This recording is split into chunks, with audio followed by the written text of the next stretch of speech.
been sponsored by the United States Agency for International Development.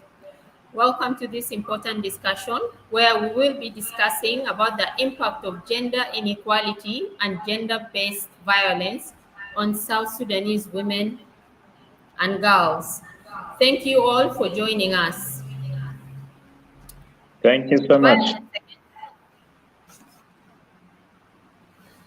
Violence against women and girls has gained international recognition as a serious social development and human rights concern, and considerable evidence shows the need to address the sexual gender-based violence in countries emerging from conflict. International women's rights instruments, such as the Convention on the Elimination of All Forms of Discrimination Against Women of 1979, the Declaration on the Elimination of Violence Against Women of 1993, the Declaration of the Fourth World Conference on Women in Beijing of 1995, and the United Nations Security Council Resolution 1325 calls on all parties to armed conflict to take special measures to protect women and girls from gender-based violence, especially rape and other forms of sexual abuse in situations of armed conflict. According to the United Nations General Assembly, gender-based violence is defined as any act that results in physical, sexual, or psychological harm or suffering for women, including threats of such acts, coercion, or arbitrary deprivation of liberty, whether occurring in public or in private life. It is based on socially ascribed differences between males and females and is used to support unequal gender roles. The common types of violence experienced by South Sudanese women and girls are intimate partner violence, rape in situations of conflict, defilement of young girls, forced marriages, sexual exploitation, and female genital mutilation in some communities. Some of the most common attitudes in our communities towards gender-based violence is that men have a right to control their wives and discipline them because he has paid bride price for her, and victim blaming that because she went out dressed indecently, she deserved to be raped.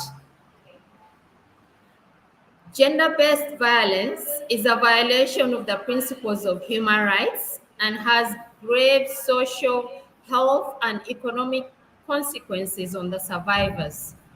The increase in violence against women and girls must be dealt with urgently with measures embedded in economic support and stimulus packages that meet the gravity and scale of the challenge and reflect the needs of women who face multiple forms of discrimination.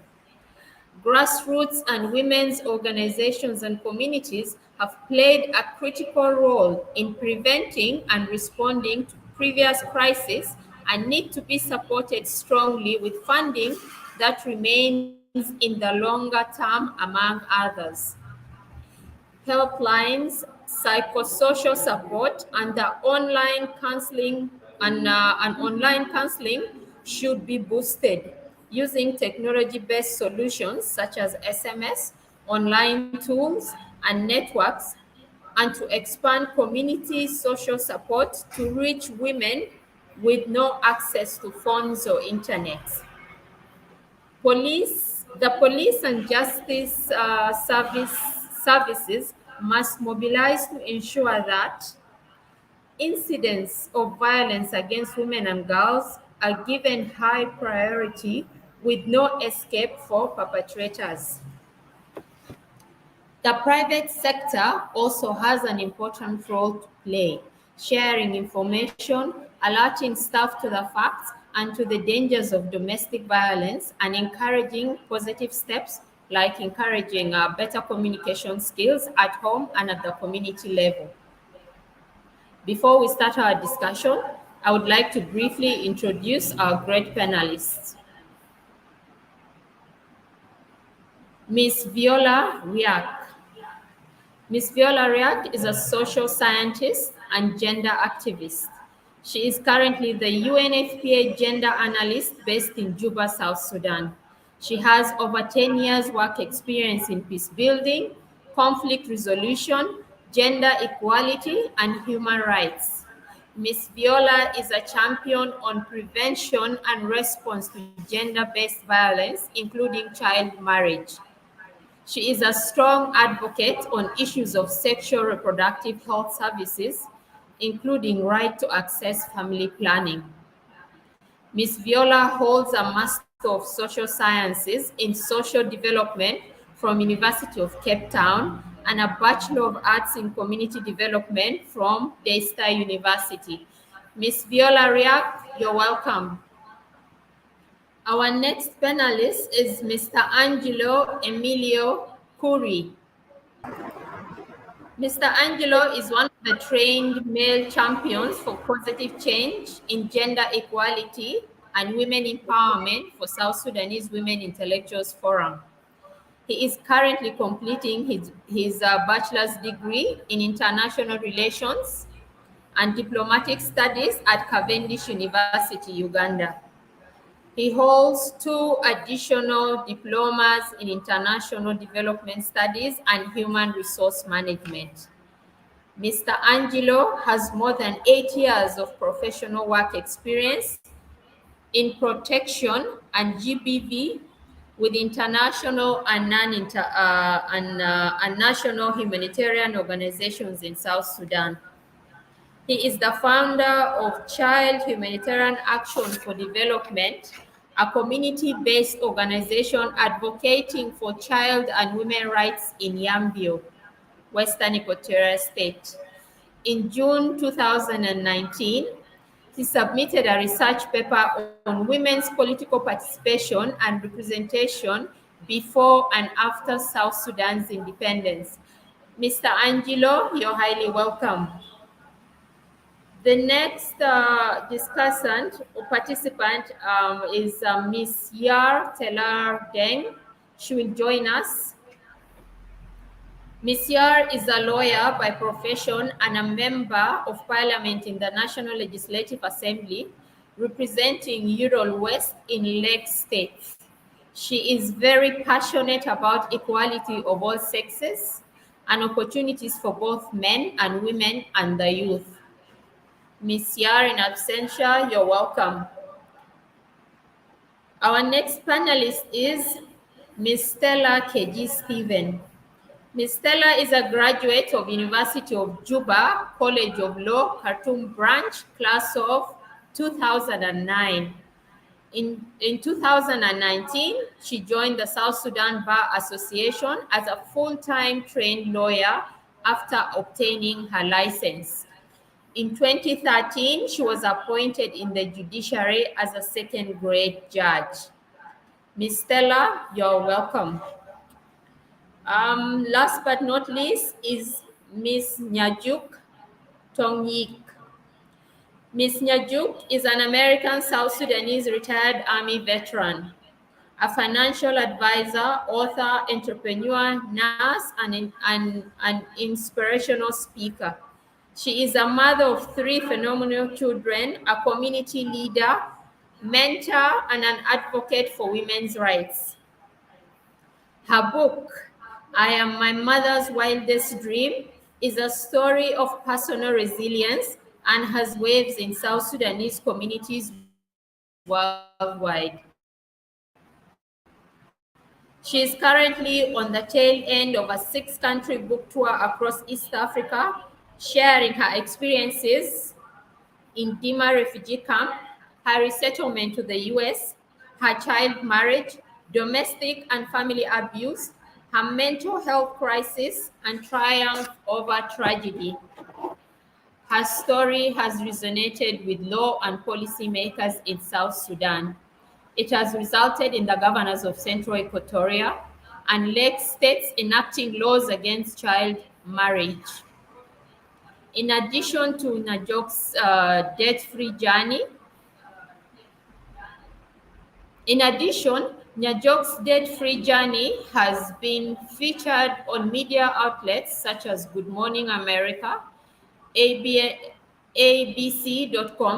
CNBC.com, the Epoch Times, the Dave Ramsey Group, and many online journals and local newspapers.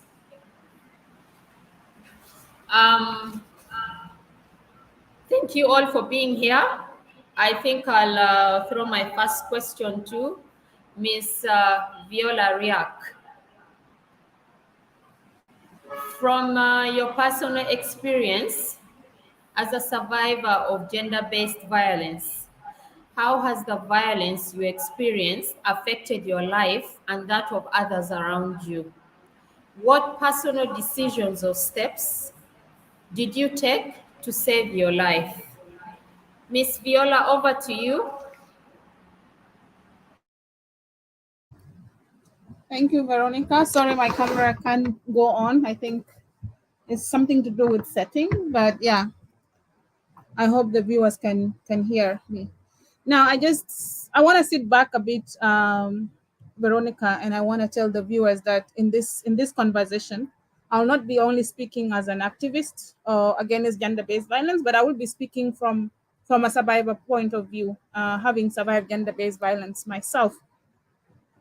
And I know by now the story is out there, so I'm not shy away to share it. And so just to begin with, I was experiencing two sort of GVV.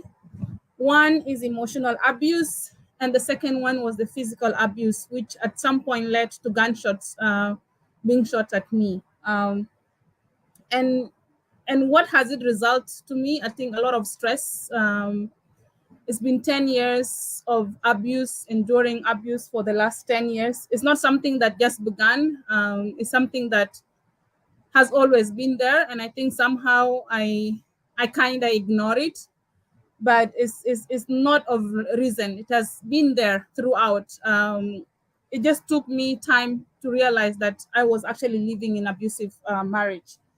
Now, a lot of things have happened during that time. Stress, of course. I started questioning myself whether I'm worthy at all to be called a woman or to be a wife to someone or to be even a mother, And at one point, I actually attempted suicide. I locked myself inside, and I told everyone I was going to go on a hunger strike.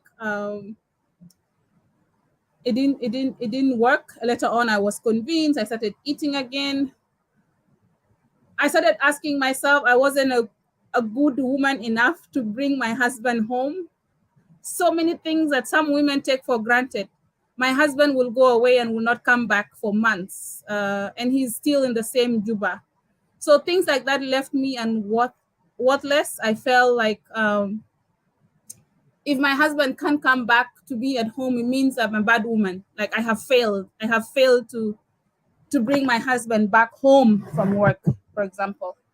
And so things like that. And then other people around me, my daughter has greatly been affected. As we speak, she has been seeing some therapists to help her through, because she started having nightmares that she will wake up one day and be told that your mother was killed by your dad.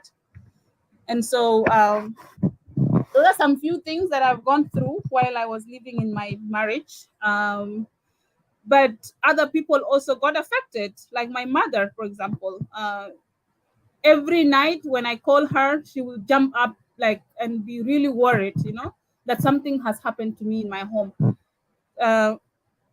What other things what did I do to really manage the situation or to prepare? Again, I said earlier, this did not just happen. It is something that has consistently been going on for the last 10 years. And so 2 years ago, I started preparing for self-suppression. It just didn't come at one point. I started preparing. I started pulling away emotionally. I started enjoying my space. So while my husband is not coming home, to me, I felt like if he stay away, I am safer, So the more he was away, the more I felt safe. So I started not questioning where where he is, and started embracing the peace that comes without him not being at home. So I grew up, like my emotions got stable. I could now have a space that I'm free because he's not home. And I started focusing on really an exit strategy. So what next? So I put down plans. I started saving money. I started investing on things. Should I walk away of this marriage? How will I sustain myself and my children? So I started preparing for that. I started reading and understanding what does the law says about divorce, especially when it comes to domestic abuse. So again, it's not something that you just wake up one day and start working out. It takes a number of preparation. You really need to find your safe havens. You really need to have strategies that should something happen, where do I go? And then together it start picking up. So it requires a number of preparation, basically, both emotionally and also financially, to be able to walk out of an abusive marriage. I think that's the little I can share now. I will take it back to you, Veronica.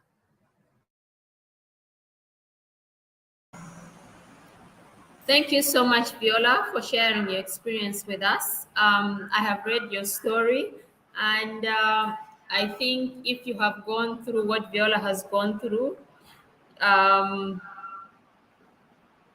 should I say Viola is like a champion to many women who are going through abuse at the moment. So usually the best thing to do, I think, is to reach out and seek for help instead of suffering in silence before it's too late. Um, my next question, before I go to the next panelist, I would like to welcome, I had already introduced her earlier on, Miss Nyajuk. Am I saying the name correctly? Please unmute yourself. Yes. Yes, you said it right. Thank you. Okay. Okay. Right. So I'll just go to the next question, which goes to Miss Stella. Can you tell us why gender justice is important for women and girls? Why do very few women report criminal cases, including incidences of gender-based violence, to the law enforcement? Ms. Stella, over to you. Thank you very much, Igale. Of course, the gender system, the gender, the gender justice system works as a weapon that protects, that protects, that protects women and girls' rights. As long as there's a clear and there's a gender justice system in the country, it can deter others, the perpetrators who commit such kind of cases, from committing this crime, because they will obviously know that if I rape a girl, whether with her consent or without her consent, I'm going to face the law. I'm going to go to jail. I'm going to be tried. But when we don't have that gender justice system in the country, of course, anyone will do what it wants. That is why in the beginning, when we don't have that GBV court, it was very difficult for women and for girls to go and report the cases. It was very hard for them where to start from. Should I start from the police? In the process in the police, it might be costly. If I go and report my case to the police, will I really get my rights as a survivor, as somebody who's been raped, as a young girl who's been sexually abused? So those could be some of the challenges that make it very hard for women and for girls to report cases. But now with the coming of the GBV court, now South Sudan has an independent GBV court with good number of judges. Now you can see some families go and report the case. Though sometimes the process takes long, the procedures can frustrate, but at least we see people reporting cases. And with the support of some organizations, and the support of some lawyers, the legal aid department lawyers who help some such kind of cases, you see it is now very easy to report. Though the procedures may take long, but at least now you see some cases being tried well, and the perpetrators take the penalties they deserve.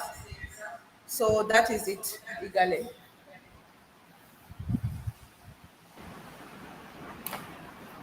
Thank you so much, Ms. Stella. I think the justice system in South Sudan,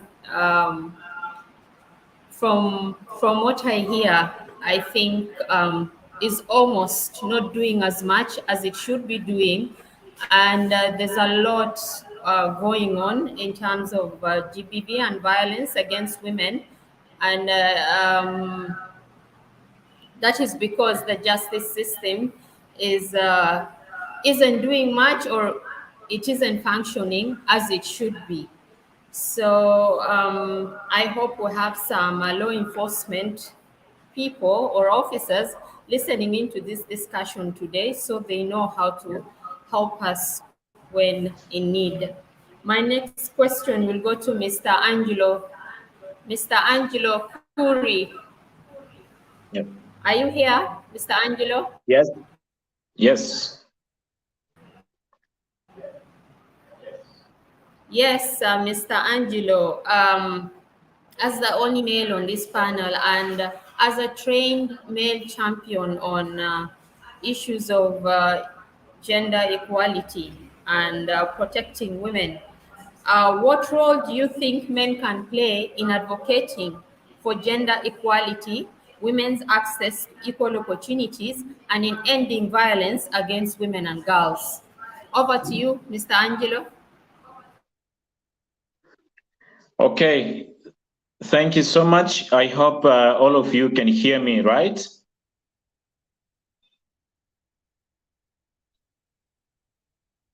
Yes, we can hear you. Okay, thank you so much. Before I go to answer your question on what men can actually do, I want us to go back to the essence of this discussion, the impact of gender inequality on women and girls. Even before we go deeply into this discussion, I think we also need to understand the term gender, okay? This is the basics of this discussion. The term gender does not mean women, does not mean men, okay? So if you go back to history, you will see that before 1955, so the term gender was actually, it didn't take, there was no clear meaning in the international forum. It is until 1955 that they renewed John Money, the sexologist. He actually is the one who used this term gender to basically describe or explain the human characteristics. And the human characteristics is more to do with behaviors, the attitudes and desires for person based on that person's sex, whether it's a woman or a man. And then when you look at from the feminist perspective, which is actually championing the discussion about women's rights, equal opportunities for women and girls, it's not more about only men or about women. It's about how human beings actually represent the realities. Okay, this is the perspective of feminism.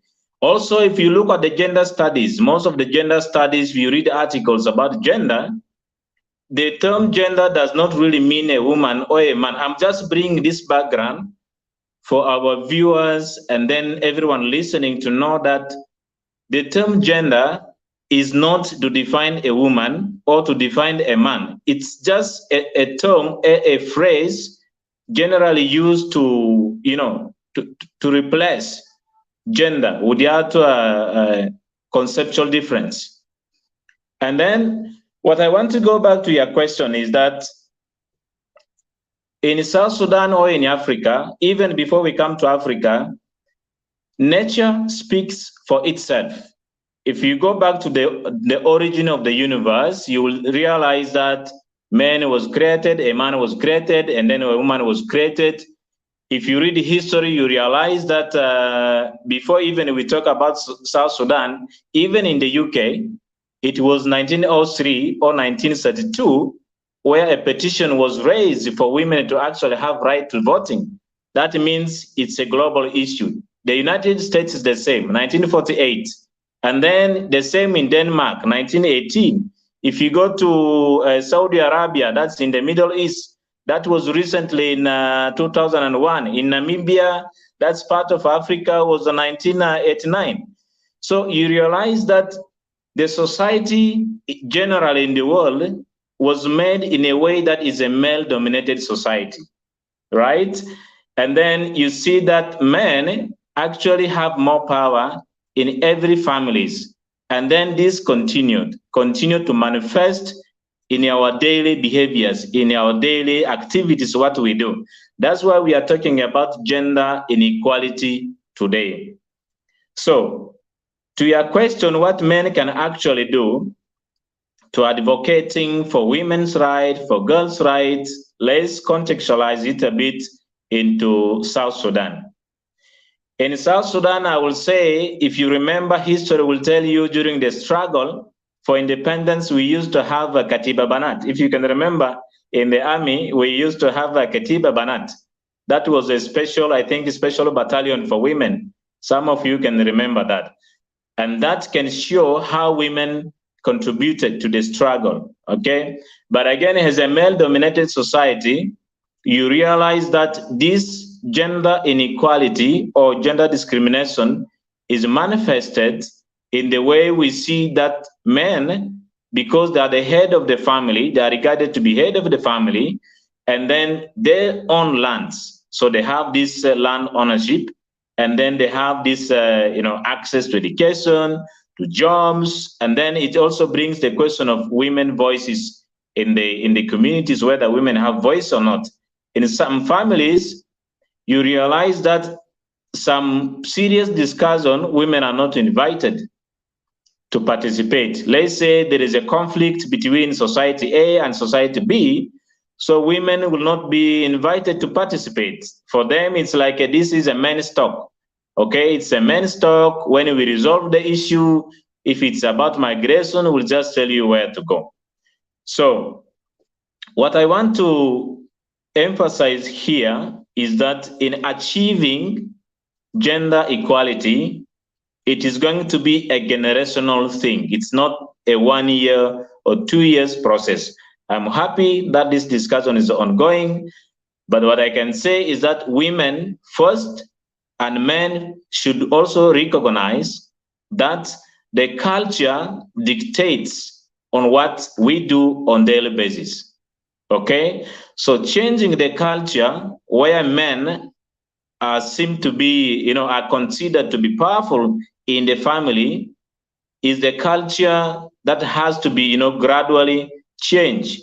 But that will take a lot of time. Okay, so women need to work side by side with men, okay, in changing this. And again, at the family level, we start at increasing. When it comes to food budget, for example, we should start by, like for men, increasing resources under women's responsibility. For example, if it's a man who normally gives the food budget in the morning, why not calculate it per a month or 3 months and then give it for a woman to manage it? And then we see how it goes. That's like a basic starting point.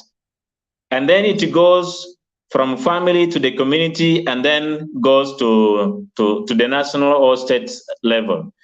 So men should recognize that women actually play a greater role in the community or in the family. You can agree with me, in some communities in South Sudan, we may not even talk about gender inequality, because we realize it is women who are actually making the local tukuls for men to sleep.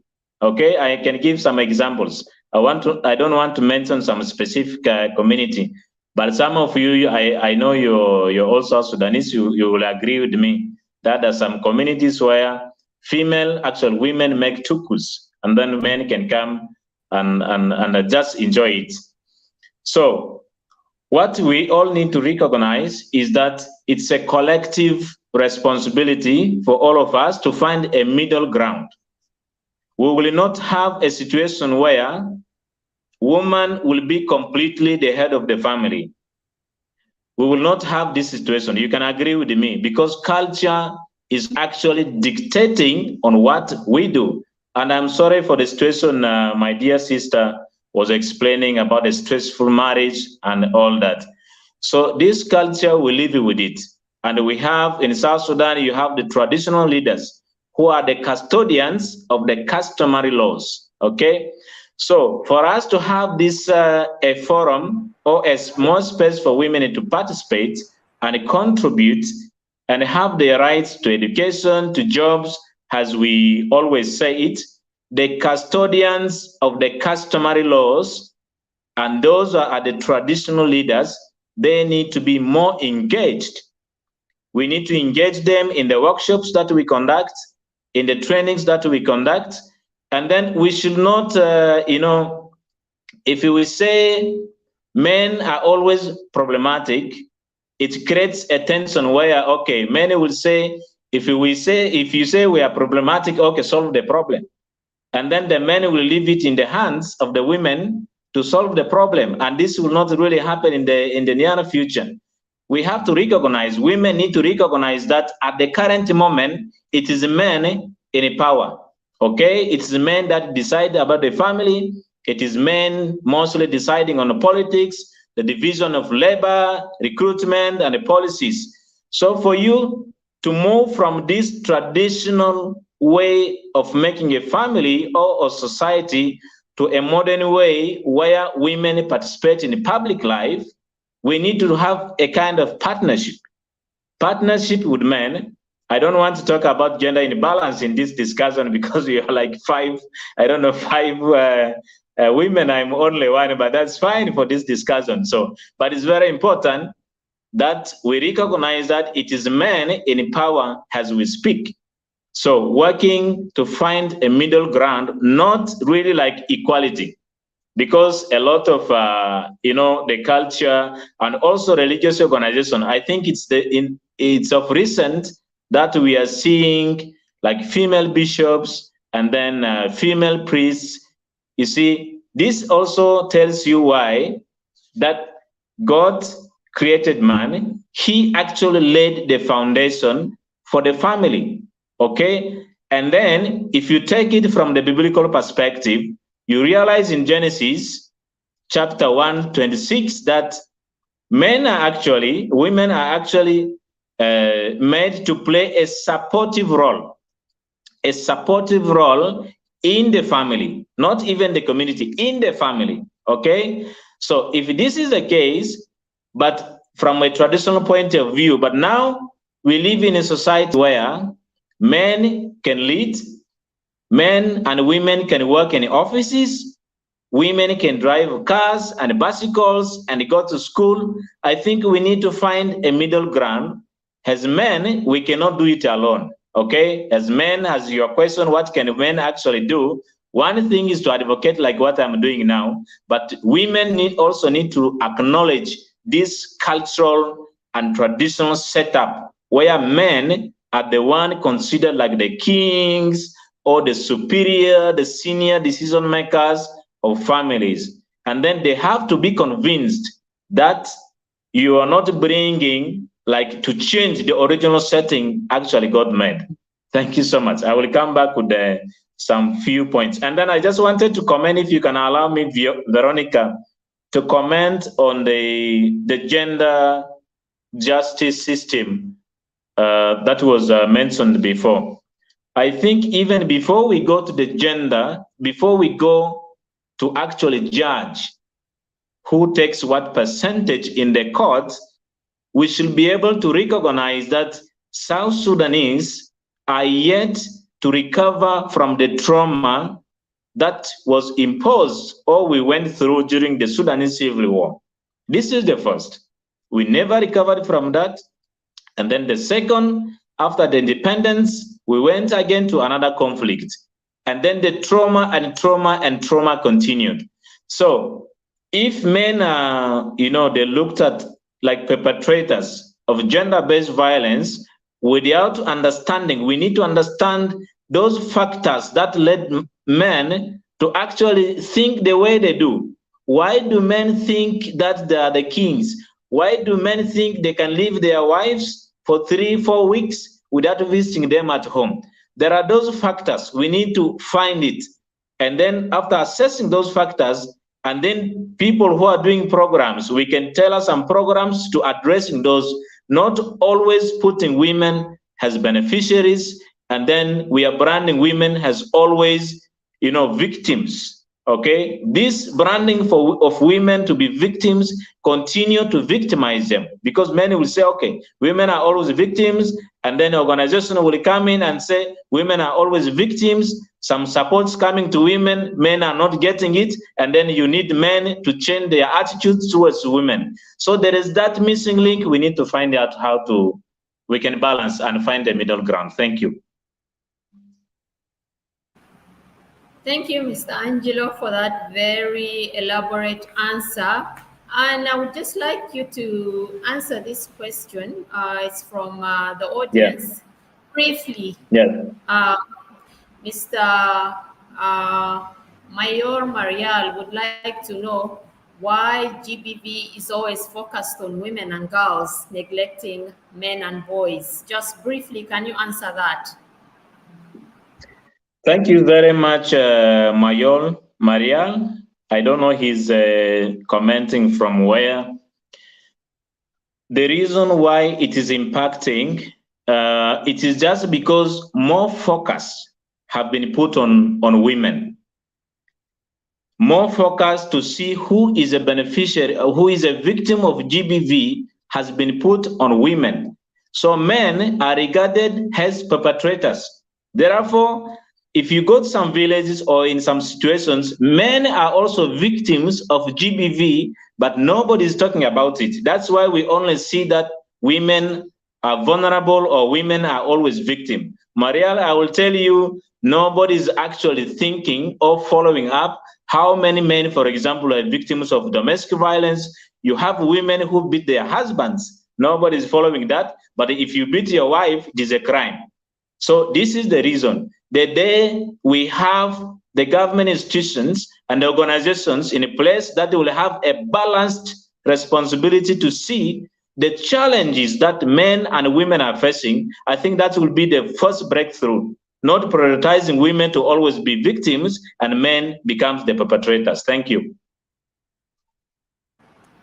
Thank you, Mr. Angelo. But I would also like to add that, the response is based on who reports what's happening. Is there a man or are there men who go to report whenever they face abuse from their partner? I think men naturally don't do that. So the focus is on the majority who come out and say, yes, this is happening to us. When you're silent, you're not telling us what's happening. How would we know that, you're having a problem? So I don't want to say it is those who come with the help who decide to focus on women. No, that's not the case. I think the case is men basically do not come out and report what their issues are.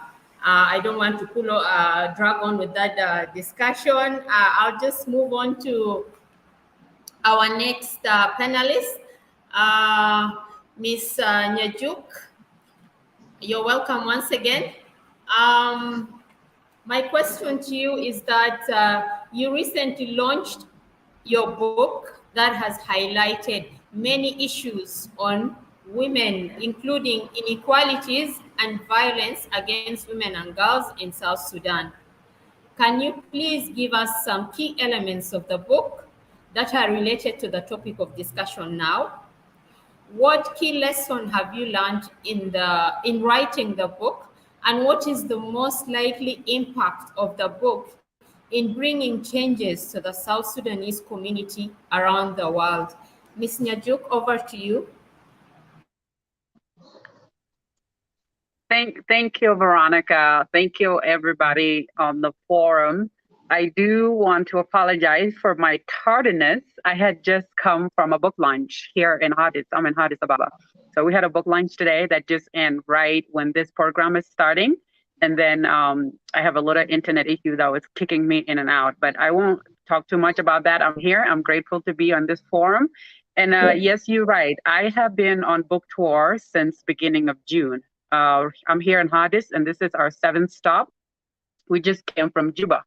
And anybody with social media knows that this book has been getting a lot of attention in the South Sudanese community. A lot of books has been purchased. A lot of discussion is happening around South Sudan communities and families.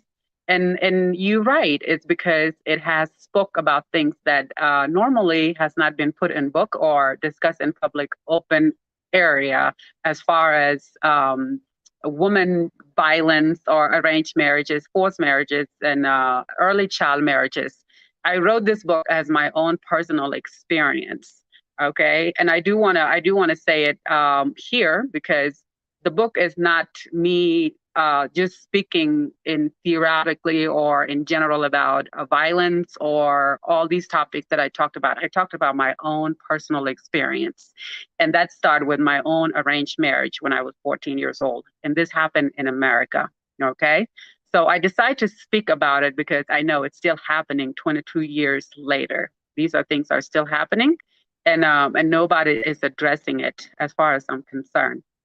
So some of the things that I talked about in the book is my early childhood marriage, which I fought with my family for a very long time, at least 2 years, telling my family that I didn't want to get married at that age. I wanted to go to school. That resulted in me being a teenage mother at 17. So I talked about what it was like to have a child at a very young age. I talked about my own womanhood and what it was like for me to be in a marriage where I was abused. I was beaten, mentally abused. So I talked about my own mental status and how I felt at that time, depression, post-traumatic stress disorder, and things like that. So those are some of the challenges I talked about, but also people recognize that I talked a lot about my mother and her own experience as a woman and as a mother, and how I watched her take care of us for years in the refugees camp, which also reflect my own story as a wife and as a mother. So those are some of the topics I talked about in the book. What has resulted in me opening up in my book and having the book come to South Sudan was that people were identifying themselves with what I talked about, with my story. Okay, if it was being read by a man, I have men come to me and say they've seen their mother through my story, or their sister through my story, and their nieces. So it's something that is universal in our communities. And they realize that, okay, I watched my mom go through these situations as a woman, being either abused or being left solely responsible to take care of the kids and struggling when there's a partner, and then that they realize they don't want this for their sisters. They don't want this for their wives. So these discussions are happening right now with the book launch and in the communities. And it's giving me a lot of hope that maybe not my generation, not maybe your generation, but I am hopeful that for the next generation, these young brothers and sons that we're raising now are seeing their partners differently than how I have been seen as a partner. So the book is my memoir, is my life story. And the way it's going, I think it's going to be a huge contributing to what is already being discussed, because gender-based violence and early child marriages has been discussed for years now in the South Sudanese community and worldwide. But I think one of the factors that's been missing is having somebody that has experience coming up and saying, I want to share my story in the open. I want to be ambassador, and I want to talk about this with people that I can relate to, that can relate to me. As we know, having people from a different country, foreigners, come in and tell us, you need to stop these early child marriages, or you need to stop forcing girls into arranged marriages, or boys as well. It's very hard to receive. And any culture usually don't like outsider to come and say, you don't continue to do this, stop doing this, this is wrong. We want to relate to people that looks like us. We want to relate to people that share the same story as we are. So I think this is why this book is very it's used right now, and I think that's why it's going to be very helpful, because we're having women and we're having young men speak up about their own stories and saying, I have gone through this as well, and this is how I feel about it, and this is, this is maybe we should start thinking about moving away from this, such as, gender-based violence. So those are the things that has come out of the book, and the discussion is ongoing. A lot of people are reading it, and we just have to continue to talk about this.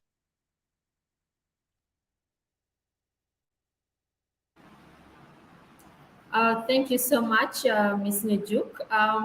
I hope the discussion will go beyond here and beyond the platforms or the countries you've visited. I hope we'll pick up the discussion from discussing those issues that you mentioned in your book, maybe, I don't know, through the radio, so that we're able to reach more women and men who actually need the message. Thank you so much, and I hope you left enough copies in South Sudan for us to purchase.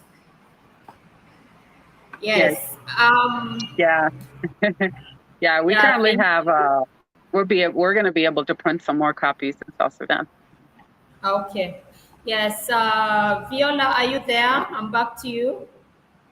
Miss Viola? Yes, Veronica, I'm here. Yes, so I'm back to you. I'd like you to help us understand what policies, strategies, and action plans should be developed for ending violence against women and girls in South Sudan. Over to you. Thank you very much, Veronica. I think what we really need to work on in South Sudan as a country is that we have to acknowledge that gender-based violence is a gross violation. We cannot have one segment of the society, and here I'm talking about a half of the population, that is being left behind and being discriminated. That itself will not take South Sudan forward. It will not take South Sudan anywhere else. So when we acknowledge it from that perspective, can we say that, okay, women also deserve equal rights and equal opportunities? So we need to embark on education, educating our public, educating our communities and society that, look, in as much as these are women and girls, they also have equal rights as men and boys. I think that's the beginning point. Now, other things like the strategies, we need laws, and we have pretty much good laws. The problem is they're not being used. But so what do we do really to boost and the use of these laws? We really need to, as a country, enact two very distinct laws that are very, very important in combating gender-based violence. And one is the Anti-Gvv Bill that has been staying in the Ministry of Justice for the last 2 years. It needs to go to the parliament and need to be enacted. The GVV bill has criminalized domestic violence, and that's a starting point, because we need to inform our public that gender-based violence is not normal, it's unacceptable, it's a violation, and it's a crime. When we criminalize violence against women, only can we have our society uphold a specific law that governs the rights and of women and girls. The other bill that we need, Veronica, is the family law. Again, much of our marriages, and as Nyajuk has talked about it in her book, I'm loving it, is not different in Nyajuk. A lot of South Sudanese women are going what you have gone through. I was reading your book and I started crying because it felt like you were telling my own story in your own story. So if we start speaking up and coming up and sharing our experience, then we are putting the theory into practice. Then women get to understand that they are not the only one going through this. Women like Viola, who have been very vocal for a very long time in South Sudan, have also gone through it. And then they actually think it's not their fault. And only can they come out and speak against the violation that has happened to them. So family law is very, very important. We need to start governing our marriages. Who is eligible to marry? Nyajuk has talked about this in her book. Child marriage is prohibited by law, but have we really done enough to make sure that all these marriages that are happening does not involve children? Who officiate these marriages? Have we talked to the church and the traditional leaders? Have we talked to the chiefs? Have we talked to community elders to acknowledge that child marriage is a violation and therefore is a criminal? So we really need to criminalize this. Now, when the the couple have married and they're staying together, what can break them apart? What are the reasons that can break them apart? And domestic violence should be one of them. Because when you abuse the other partner, it means that in that marriage, you're not equal in the first place. So we need a piece of legislation that govern marriages, including when you are entering into it, how you should live with your husband and wife, and when you should exit as well. Because we need to start looking at divorce as not a bad thing per se. Because divorce means, okay, I chose you, it didn't work out, we can go apart.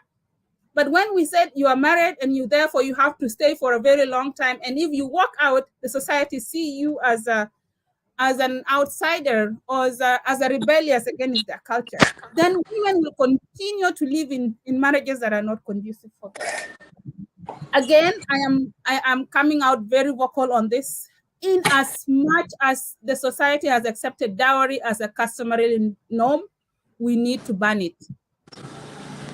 And believe me, if we don't ban dowry, we are not going to do away with domestic violence. It's going to stay here in as much for the next generation. One, the dowry has made women and girls to be commodities. So when you leave your house to a man's house, the man automatically assumes he owns you. He bought you. He struggled to bring you first, like to even have you as a wife. And therefore, you might abide by certain things. So when you are not fulfilling those things, then you become a punching bag.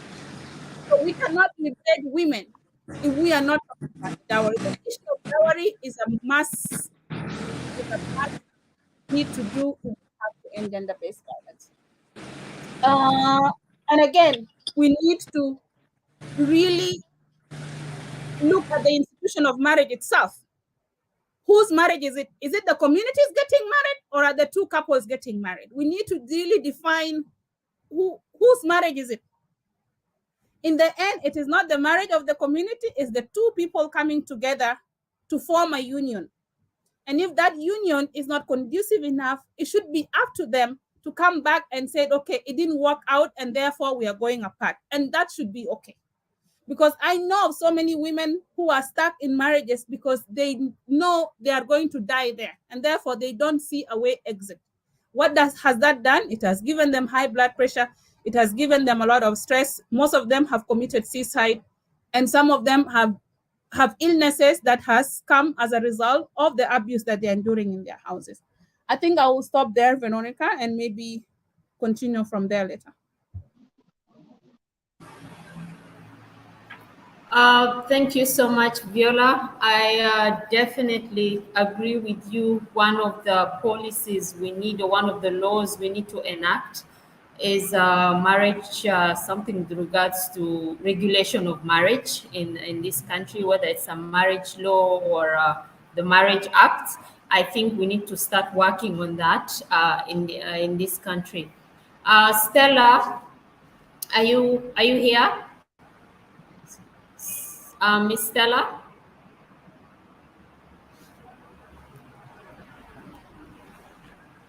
Yes, Miss Veronica, Stella? I can hear you. Yes. Yes, I So, can hear you. one of the biggest challenges women in this country face when it comes to reporting cases of GBV or violence against them is the fact that the law enforcement officers, be it the police, or who often uh, what should I say? It's like they're not helpful. You got to report a case of rape. They ask you weird questions, something that has made so many women to fear to go to the police station to actually report what has happened to them. So, do you think the police investigators, the prosecutors, and the judges are trained to handle cases of survivors of GBV in a respectful manner? And why are they harassing women and girls who report their cases to them? Over to you.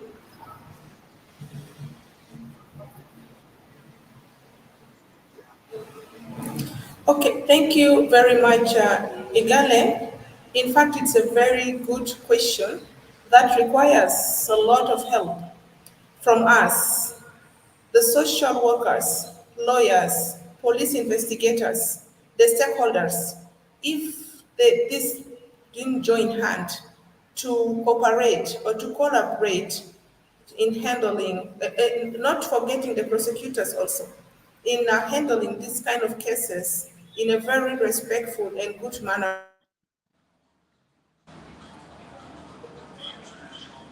and women who usually come and report their cases. Um, the reporting, after when the case is reported, the first procedure starts with the police. Unfortunately and honestly, we don't have a well-trained and professional police. If the police is well-trained, trust me, this backlog of cases we have at the police stations wouldn't have been there.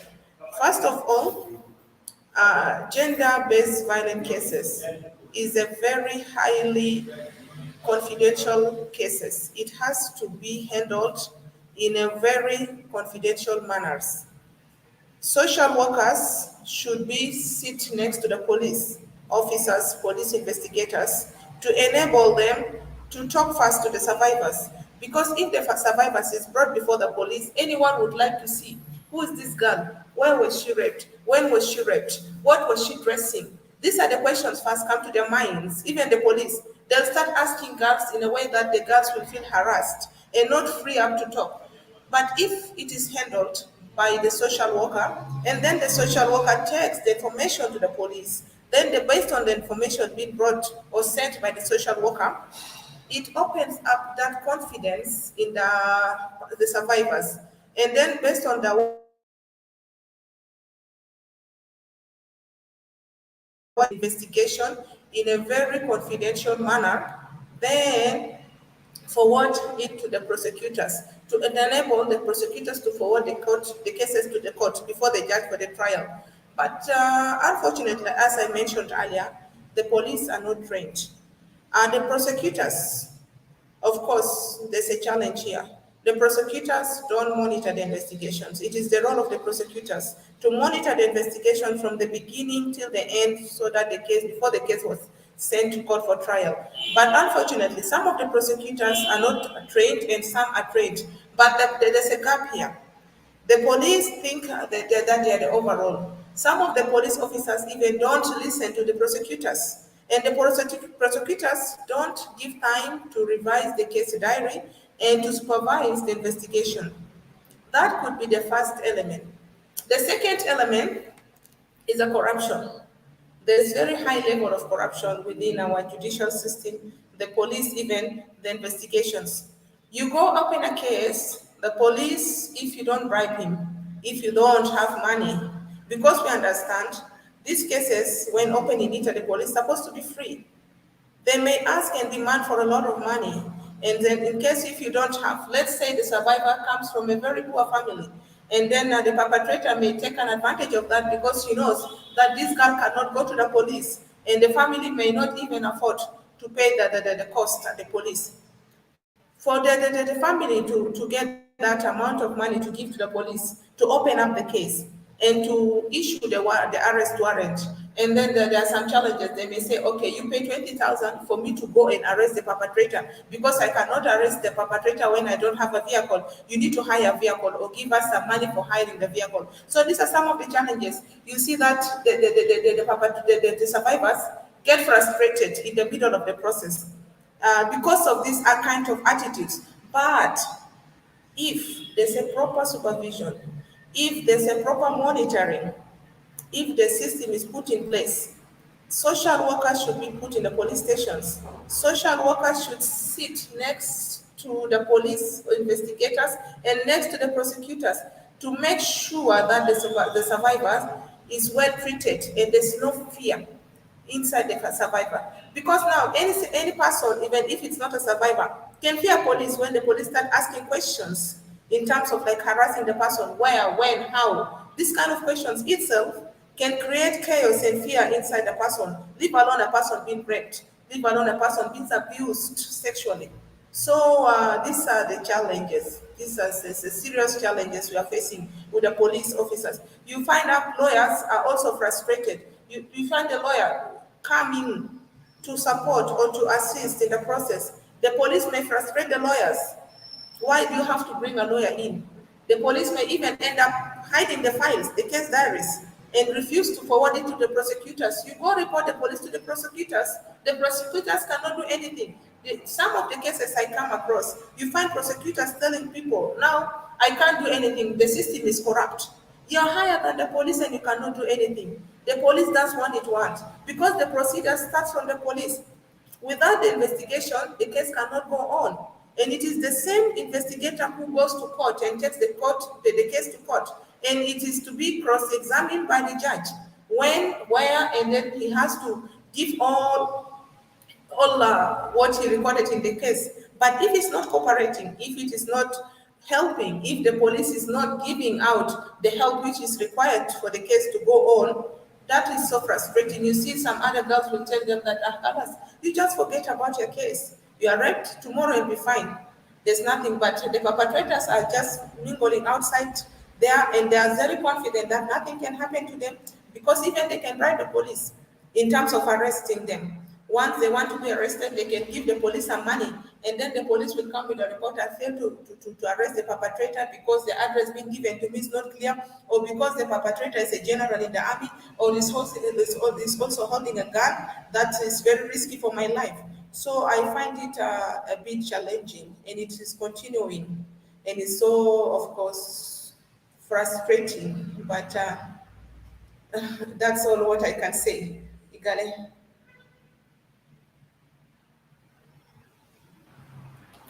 Thank you so much, Ms. Stella. I was just thinking, I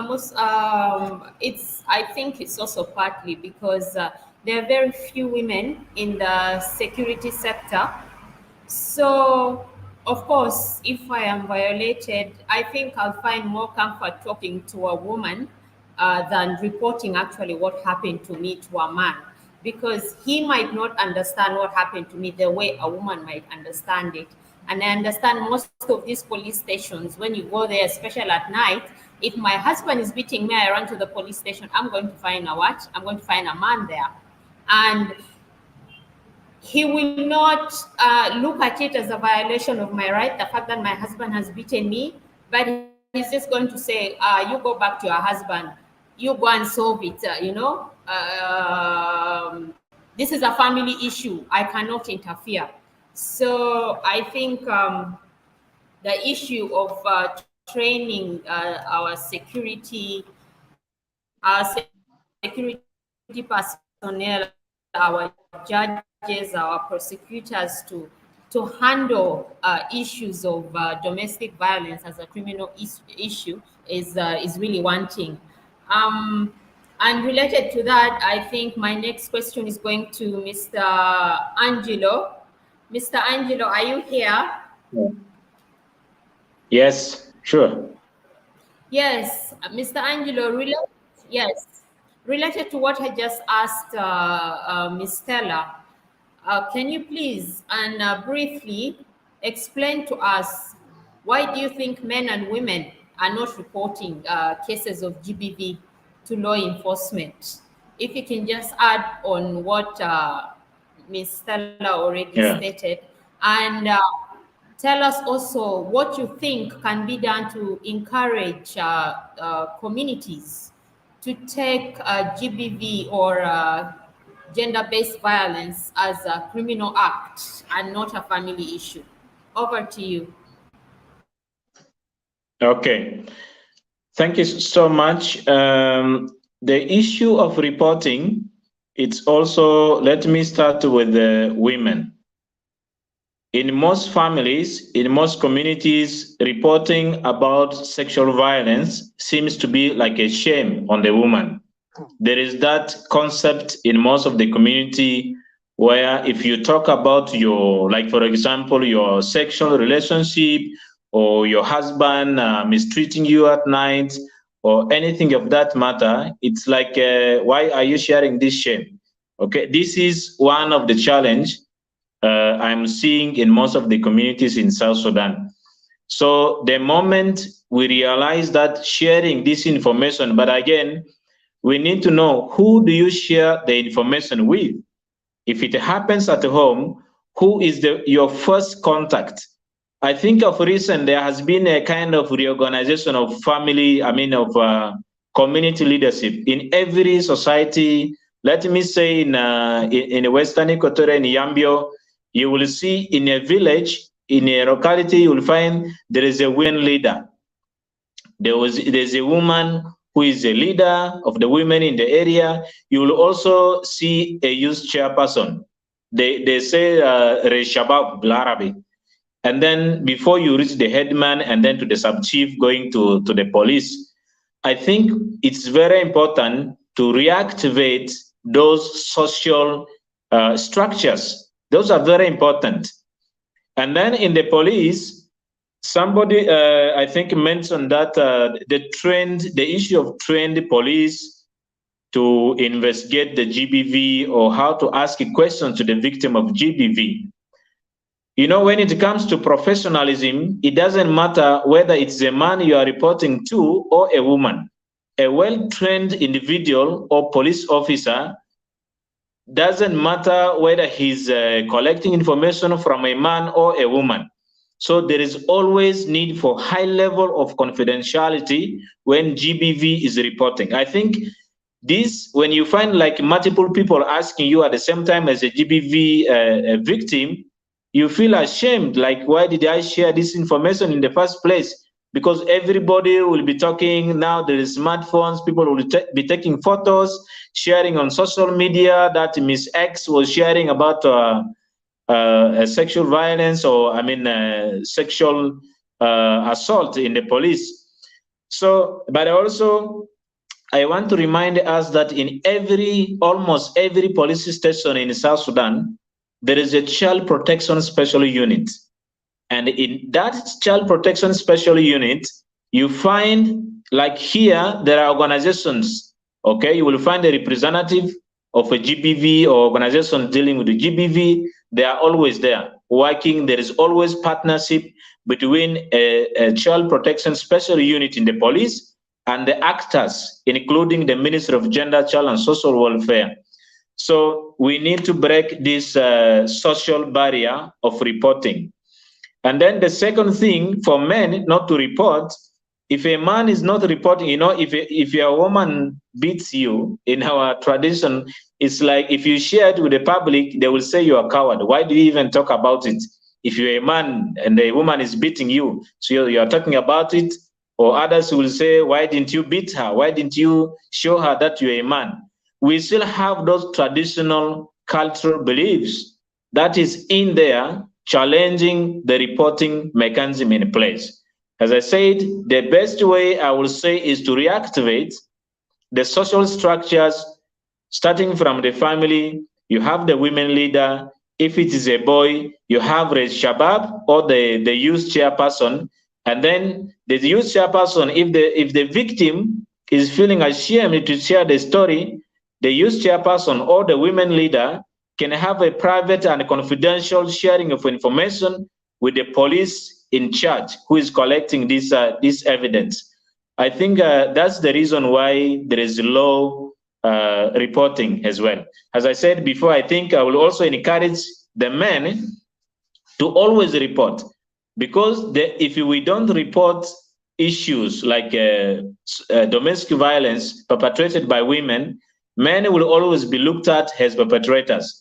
But also, we need to have a tool of monitoring of these things. This discussion here, we should be able to share some specific data on, like, for example, the number of GBV last year reported, and then how it has declined or climbed up. So we don't have these tools in place. So the system seems to be fragmented, like institutions, government institutions or organizations, they have their own reporting system. I think the Ministry of Gender should be a central point to establish a monitoring tools. How many women reported last year? How many men reported? Why didn't report? And what was the motivating factors for women to report. I think we can take it from there and eventually find a balance. Thank you.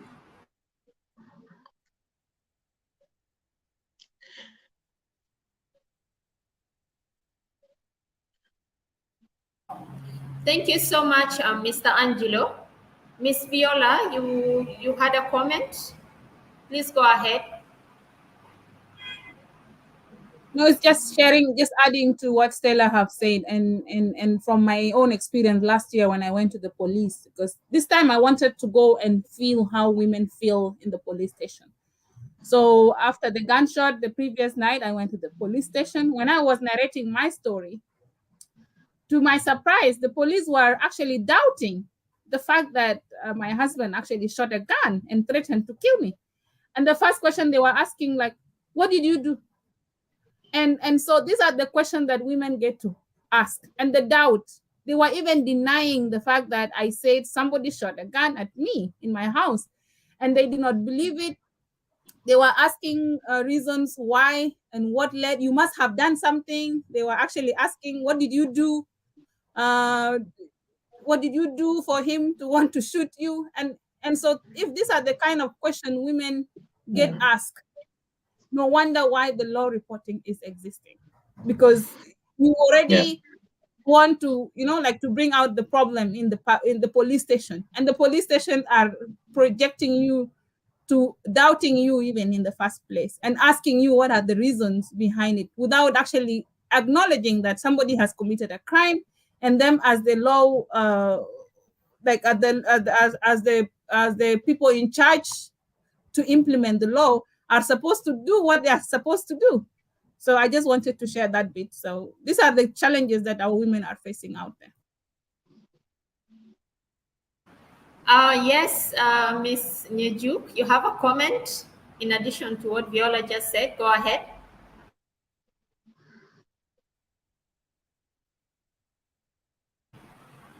Please unmute your mic. Oh, sorry. Can you guys hear me now? Yeah. Okay, so I just want to add to what Ms. Viola just added about women being doubted and being asked, like, what did you do? This is go beyond just the gender-based violence. It go beyond that. It's everything, rapes, all that stuff. Women are asked, well, what kind of clothes were you wearing? Here's the problem. The problem here in South Sudan right now is that the very people that are making the laws, because we do have the laws, right, on some of these things, the very people that are making the laws, the majorities are the ones that are violating it. So therefore, they cannot uphold the law, okay, because they are violating that law. And it makes them, they just can't hold people accountable for something that they are doing themselves. So what we really need to do is really awareness and have a complete culture shift that violence against women or to anybody it's a violation of human rights. I think it's going to take us a long time, but talking about these is the beginning of everything. Okay, it's going to take us a long time, and having women and speaking up and saying it's okay, even if you are going to the police station and being harassed, when you're just trying to say that I have just been harassed and almost killed, it's okay. Continues to go, because you might not just be fighting for you anymore. You are advocating for other people behind you, the next woman that's coming or the next person that's going to come behind you. Okay, I think we have a culture that just think that violence is okay. And it's because most of us has been violated. Most of us grew up in violence. Therefore, we don't even think in any other ways that we could be in a normal world where people can live in peace and not be violated. So, Viola, I understand what you're saying. It happens even in America. Trust me, it does happen. Women are still not seen as equal. We go report our issues and we're asked, you must be the reason why this happened. So let's not give up, just even if we are being frustrated. So that's what I wanted to add on. Thank you so much, Ms. Nyajuk, for that additional comment. And I'm going to throw my next question back to you. So we want to know what GBV or what gender-based violence is from an international perspective. we've been talking about it in our context in South Sudan. So from the international perspective, what do you think it is? And is it punishable in the US? If yes, how? And then what are some of the best practices you probably know internationally? Over to you. I have been violated in the US, in South Sudan before. So it happens everywhere. Okay, it happens. And I'm going to speak on America only because that's where I lived. So yes, there is gender-based violence in America. The difference is that there are laws that are being upheld that are different from here in South Sudan. In America, a woman is allowed to report, and the police station will take it, whether it go further or not. Sometimes it doesn't even go further. They put it under, just like here, because maybe they just don't believe her. But the reporting is there, and it's tracked. It's tracked. You know, we can tell how many women has reported being violated or how many men. So it's easy. 911. You know, here's the problem. The problem is the society is still judge you. The society still say if you report it, then you must be doing something wrong. Why are you being beaten by your husband? You must done something, and because of that, a lot of women, even in the U.S., are still not reporting. The reporting is not enough because of the shame that come with it. I was an example. When I was being forced into arranged marriage at 14, I know there was 911 that I could have called. I knew it was against the law in America. In America, especially in the state where I was, you must be at least 16-year-old, okay, or older. And I was 14. So I knew it was against my rights. But I didn't report it because I'm from South Sudan. I was raised not to call 911 on your family, and I didn't want to put my family through that. So that the whole culture, norms, and practices is still there, even when we're living in abroad. And it's still, even with American women, is that if a woman report that she's being beaten, then the society say, why didn't you just leave? You know, what's so hard about just leaving? But it's way harder than that. And we all know the reason why a woman cannot just leave her husband or her marriage. It takes years because there is a grooming process that happens. Okay, so this problem of gender-based violence, it's across the world. It's just that the laws here in America, in South Sudan, are not being upheld. There are laws, they're just not being upheld as they are in different countries like America. One of the things I think we need to do, this bribing people to keep silence, you know, like our law enforcement or our justice system, you know, they need to stop. And I think people need to be paid appropriately to do their job. Okay, if people are paid appropriately, then there's a chance they might not care about whether you pay them extra on the table or not. And actually putting them through the proper training. And then if they are caught getting money on the side to keep silence or destroying paperwork, then they will get in trouble. Then there will be a shift. Is this corruption that we do that allowing us not to hold the laws? That one is not there in America. If a police station is found taking money on the side or being bribed, then there are laws against that as well. Okay, so if we put the laws in place, we need to make sure that those laws are not being violated by the same people that we give responsibility and trust to uphold the laws. I think that would be a very good place to start.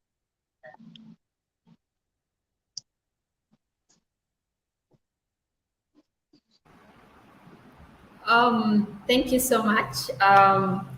My next question, go back to Viola. Viola, you have been a GBV activist for some time now. So I would like you to kindly state for us the response and prevention mechanism for GBV and what services are available for the survivors of GBV in South Sudan. How can those who are in need of such services access them? Viola, are you here? Over to you. Yes, Veronica, I'm here. So thank you. Yes, So survivors of gender-based violence have different needs, Veronica, and the needs are huge. But when we talk about the basic or the minimal standards that the survivors need, we talk about four distinct services that must be available to survivors of gender-based violence. And one is the medical response. We know when rape happen, we know there's going to be unwanted pregnancy, there's going to be STIs that are involved, there's going to be injury if, for example, because it was forced and the perpetrator and the survivor was not prepared, the penetration was hard, and so many things. So there will a lot of injuries that comes to it that will need medical attention. If it is domestic violence, then the physical injuries. We have seen worse cases, scenarios that really need medical assistance and support. So medical becomes an important. Then there is the stress and the psychological harm that comes with living in abusive marriages or having been raped, for that matter. So we need psychosocial support. These women or the survivors have experienced something unusual, something traumatizing. And so they need to really be taken through a counseling process to restore their hope that they are still alive. It's not their fault. Like to restore that dignity that was lost in the first place. Then we need the legal redress, and this becomes very handy. The more GVV cases are not handled as criminal offense, then the survivors will even just keep quiet anyway, because there's no point of reporting and nothing is being done really to rescue your situation. So we need to really keep encouraging initiatives like the GVV court to make sure some of these perpetrators are actually held accountable for the crimes that they have committed. So in South Sudan, we have all these services. However, women continue not to access them for various reasons. For the reason, and Nyajuk put it very well, that grooming, there's a grooming that happened. Some of us actually grew up in families where you saw your mom being battered by your husband, by your father, and that was okay. And she never left. She stayed. So there's a way that you were brought up to condone abuse. You have seen it happening, whether in your family or in your neighbors or a family member that has been abusing the wife, and she stayed up to the end. I had women coming to me and said, but the women being battered every time, that's not a reason for you to leave your husband. So statement like this continue to be told to our women, that the only way you can be a wife material is making sure that you condone anything that comes with marriage, including tolerating abuse. So for that reason, they continue, survivors don't report. The few that report are the few that really require medical assistance, because now there's a bleeding that's happening, an arm is broken, an eye is removed, or like this really very traumatizing experience. Those are the things that end up in the hospital. Those are the cases that end up in the police station. And when they're taken to the police station, and again, because we use survivor-centered approach, not many women would actually pursue legal redress. So they will come to the hospital, they will be treated, they will be counseled, they will be made aware of legal services that exist that be accorded to them free of charge. But you find survivors declining. Well, standing at my position, I don't blame them, because sometimes is that they look back and said, okay, what will my family say? And within even your family, you'll be told, why did you even go to the police? Why are you taking your husband to court? And things like that. So they drop the cases. Most of these cases get dropped immediately. And so the more we keep dropping these cases, the more we are also continuing to normalize violence or to normalize domestic violence. So these things need to be, our public need to be aware that these services exist. There's a consequence for when you violate a right of a woman and a girl. You're going to face the law, and the law must really be upheld. And I'm happy with what GVV Code is doing, jailing perpetrators of rape for 10 years, 12 years. Cases like this are what is going to alarm the society to really understand that really the government means business. And then if you commit these atrocities, you're going to face the law. Now, in terms of where they are, there are a number of stakeholders who are doing GBV response and prevention. And prevention, again, the community engagement, the awareness need to continue really. But then this also need to be backed up by the law. We need a law that criminalizes violence against women. To this date, even though the Constitution talks about it, some of the pieces of legislation talked about it, but it has not been criminalized, because we need to really understand that these are not just family affairs. We have seen women dying as a result of domestic violence. We have seen women committing suicide or girls committing suicide because they are fleeing child marriage. So these are not just small matters to be left for the family. The government need to own it and really legislate a law that bans domestic violence. Now, where they are, if you ask me, any PHCC in South Sudan can administer post-rape treatment kit. There would be a trained lawyer, a trained nurse, or a trained midwife, or a trained medical officer to administer this. So these services are available. And then we also have specialized GVV services at the one-stop center. And right now in South Sudan, we have 13 of them in all the 10 states. And also, again, if women cannot access this and they just want to talk to someone, they can always call the GVV helpline, the 623 and the 66 and the 626 for immediate support. I think I will stop there, Veronica. Yeah.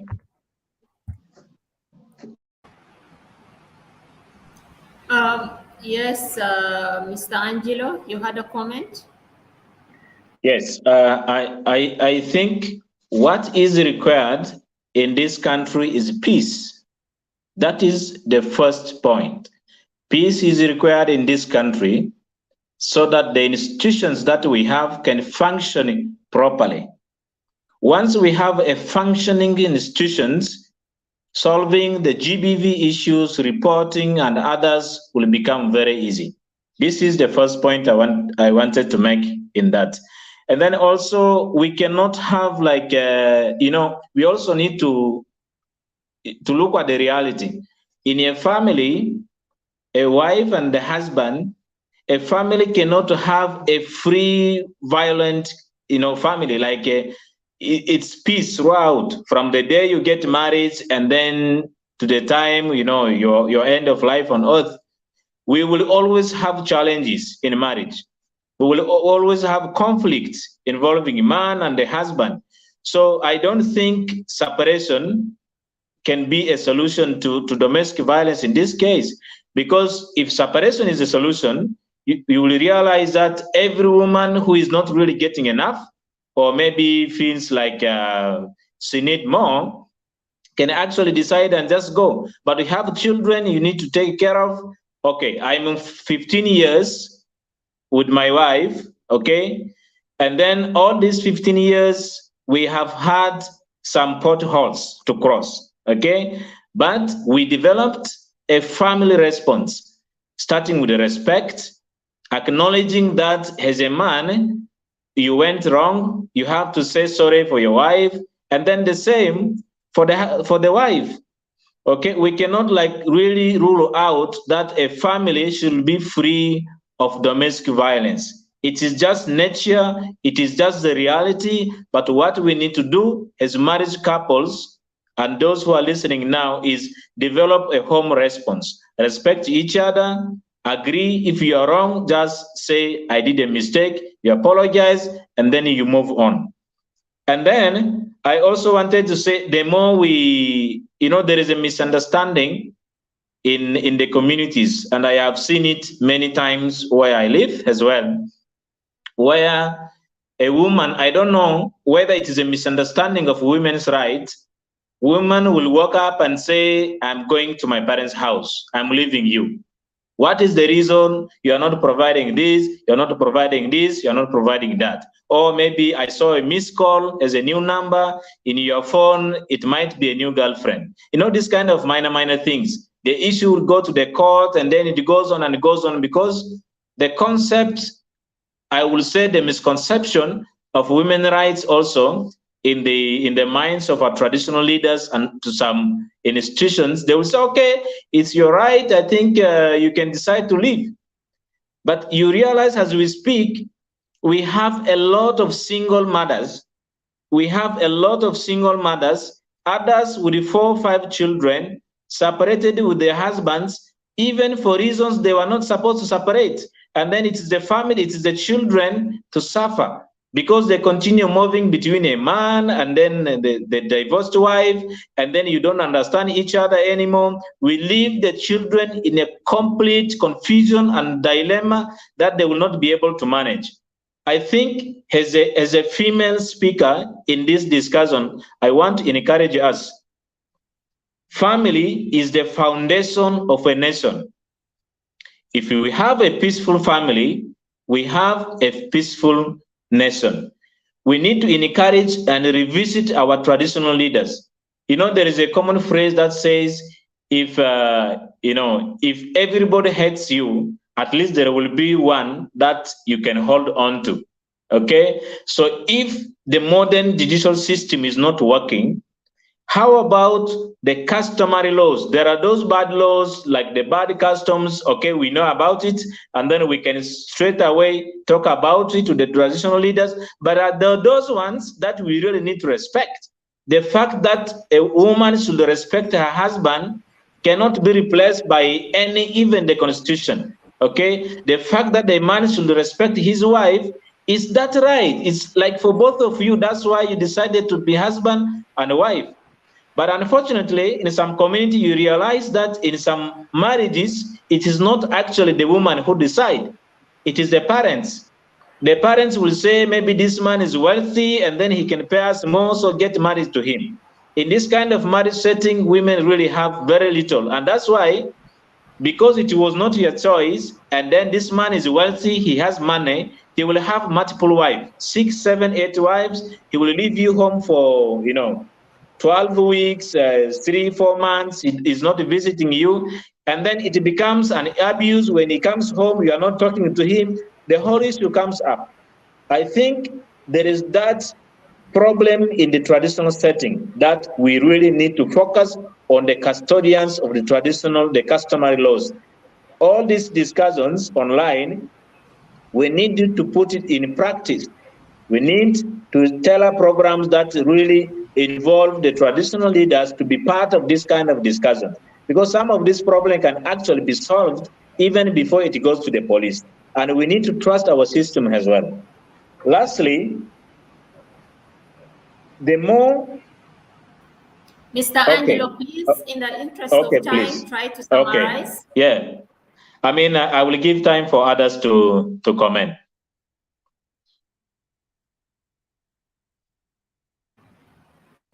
Veronica? Yes, thank you. Thank you for that addition. I believe we're here discussing issues that are of grave danger to women, issues that cause a serious harm to women, either physically, mentally. We're not talking about these petty issues of my husband is not providing, I go to my husband, back to my father's house. I believe that's not what we're talking about. We're talking about situations where we fail to agree as a couple. You and I just fail to understand, from the point where we started the relationship, we can no longer understand each other. I don't believe, I don't understand why we should insist and go on with the relationship if both of us have reached that point. To the point that you decide to take a gun and shoot me. Really, do you think I can ever trust you as my husband, as the father of my children? I would like Ms. Nyajuk, I think she has something else, a comment to add to what you just said. Please go ahead. I do. I have something I want to add on, because I don't want I know people are watching us online, and I don't want them to think that there's a part of what Mr. Angelo said that I want to comment on.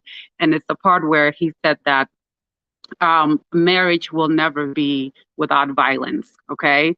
Or that it just needs respect. I want to reply to that part, because when a person is violated, let's understand this. A woman is a person. And if a man go outside right now on the streets and slap another man, they would fight. And people will know exactly who started the fight, and they would start it to tell who's wrong and who's right. But if a man go on the streets and slap his wife in South Sudan right now, people will look, and some might even ask, is that his wife? And if they say, yeah, that's his wife, people will walk away. Okay? They would walk away. Let's think about that for a minute. Why? Because they think that's a family issues and that's between them and they should resolve it. But that woman is just as a human, like the man that was slapped earlier. Okay? When a husband slap a wife or put a gun, respect, there's no more respect. How could there be a respect? If respect is what a family need, then it's already been violated by the moment you put a hands on your wife. I want you to understand, and everybody out there, is women that decide to leave their marriages, they have thought about this for years.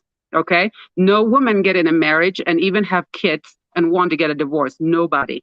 If it's something that could be resolved without a divorce, they have tried that, and they will continue to try that. Usually, by the time a woman say, I want a divorce, is because it's either death or life. It comes to, they're either going to lose their own life, or they can't survive anymore if they still continue in that marriage. Either they're going to be killed or they're going to kill themselves. They can no longer live there peacefully. So we have seen enough death of women killing themselves. I had almost committed suicide myself in my marriage, and it took me 2.5 years to say, okay, let's get a divorce. And my husband was the one that said, let's get a divorce first. But I couldn't even accept it, even though I was the one that almost died in it, because I'd rather keep my marriage and my family. And it goes back to what the society has put in my head, that if I divorce, then I'm a failure. Okay? So let's understand, if a woman say, I want a divorce, it's not just because they had disagreement. It's not just beaten one time. It has come down to the point where they are about to lose their life. Okay? So let's think about that for a second. If they have a choice, they would choose their family and they would stay in that marriage. So let's not condone violence. Okay? Not every a house. Yes, there are families that can live without violence, and we should aim for that, to live without violence. We're not saying to live without disagreement or having, altercation, but violence. We're talking about violence, beating. Okay? We're talking about those things. So I just want to disagree with that respectfully. So I'm going to return it back to you, Veronica. Thank you very much. In the interest of time, can I just sorry, Veronica, can I just say something like a second? Just a second. Okay, please, a minute. Yeah.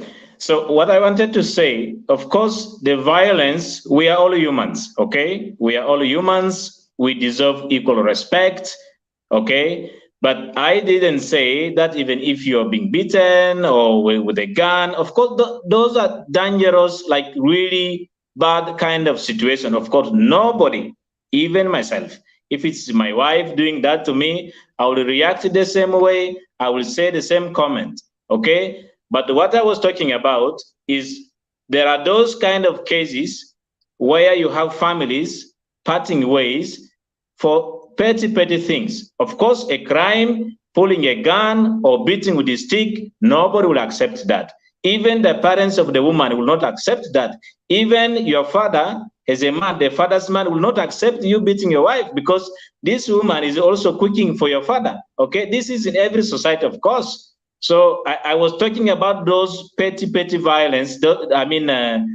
Like disagreement between man and his wife, and then it results into divorce with the misconception of women's rights. You get my point? There is a misconception of women's rights where it leads to divorce, even for something that could be resolved at family level. Thank you. Thank you. Thank you for that 1 minute. For that clarification, Angelo, Mr. Angelo. Ms. Stella, you have been quiet. I'm now back to you. We have been talking about GBV, and would like to know from the legal perspective, first of all, What acts of sexual and gender-based violence are crimes as defined in the Penal Code of South Sudan? Does the Penal Code include separate crimes of sexual violence against children? Are there crimes prosecuted? Are these crimes prosecuted as public or private crimes? What are the elements or ingredients necessary to prove the commission of the crime of rape or sexual assault? Do you think these ingredients are appropriate? For example, requiring proof of use of force. Police, yes. What obstacles limit women's ability to make the report to police? Please, Ms. Stella, over to you.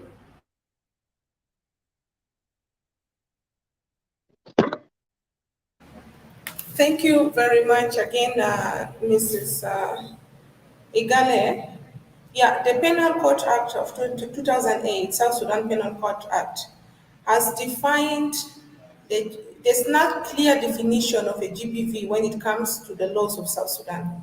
Legally, in the Penal Court Act, it is defined as rape. When you take the word rape itself, it may come to some people's mind that it's an agreement between a female or a male, despite the ages, despite the disability, despite whatever is there. But they don't understand rape as it's something, it's a crime. The law defines in section 247, whoever has a sexual intercourse with a girl below the age of 18, let's mark that one very clearly, age of 18 years old. If a girl is below the age of 18 years old, whether it is with her consent or without her consent, whether it was forcefully or without using any force, it is still a rape. With that definition, it takes us. I have an example of whereby a guy of 25 years old raped a girl of 16 years old. So when the guy was brought before the court, the first thing he said, "No, I'm not guilty because I've agreed with the girl. We had an agreement. She's a student and she has rights to stick with me or to refuse." This is what people need to understand here in South Sudan. Even if it is with her consent, the law is very clear. The girl should be above 18 years old. If it is below 18 years old, it is a rape crime. And when it is a rape crime, it is punishable. It is punishable for 14 years imprisonment. The first thing comes to your mind, do people outside there know what is it? The definition of this law. Go to the communities outside. Even the parents of the girl could tell you that no, we have given out that girl because now the girl is mature enough, and then the guy can take over the girl. The first thing, when you prosecute this kind of cases, the girl should present her age assessment. The second thing, a report from a medical doctor has to be carried out and to be produced before the judge that this crime has really taken place. I'll try to be brief because of time. Yes, previously it used to be prosecuted under rape. But with the coming of the GBV court, now this is what is confusing people. Because if we are to try these crimes, it is tried under a high court judges. Not any judge can be allowed to try. Like for example, if the case is taken to a magistrate court, it's not a crime. It is not a rape. It is not a GBV. It's like it can be abuses, normal abuses. A guy maybe has just harassed a girl or do something like that. But if it is a rape case, it has to be produced before the High Court judge, which is not the GBV court. And we have a lot of examples of such cases. The judges are working hardly. They are trying their best. But the challenge here comes is the procedures, as I mentioned earlier, takes long. This is one. There are few judges. UNDP is trying to build up the capacity of the judges on the GBV cases, on how to handle this kind of cases. So you find that the trained judges are very few who handle that cases. Those could be some of the challenges. And the other challenges is you find a person is tried today and has been sent because these kind of crimes are not bailable. Once the perpetrator is arrested and brought before the law, immediately he should be taken to the prison. There's nothing that he can be bailed out. He can never be bailed out until when the final ruling is met. And the final ruling is, of course, going to be imprisonment. The law says it's 14 years old. But there are some factors that the perpetrator can, the judge can mitigate the penalty due to some elements that he can raise, that can some circumstances. For example, if he's a student, if he's in prison for long, this may affect his studies, and maybe he's the only person supporting the family financially. Some of these elements can also help in the reduction of these penalties, but doesn't mean that the person is free from the crime. These are the challenges. You find the person or the perpetrator being sent to prison the same day, the following day he's out of the prison. And we have another challenge is poor recording. The judicial system does not have a library, like it documents these cases. Now the public outside there, would they know who's been sent to prison? Would they know who's been prosecuted? So that it can also be like a deterrence mechanism for them. They could say, okay, because this person was sent last month, if I commit such kind of crimes, of course I'll be sent to prison. But that is not there. So a lot needs to be done in that. The laws, we need to have awareness in our laws. Some of these people outside there, they don't know even what is this penal code. They don't know what does it mean. What is there? Is a rape a crime? They look at the woman and, okay, I can just sleep with her, I rape her tomorrow, I pay dowry or kasurube to the family, and she'll be given to me as my wife. So I think that's all what I can contribute to. Igale, back to you. Yes, thank you, Stella. Just a quick one. I don't know if you already mentioned it and I missed it. Are you able, or did you give us the ingredients or the elements? How does somebody prove rape or sexual assault according to the penal code? Are they stated in the law?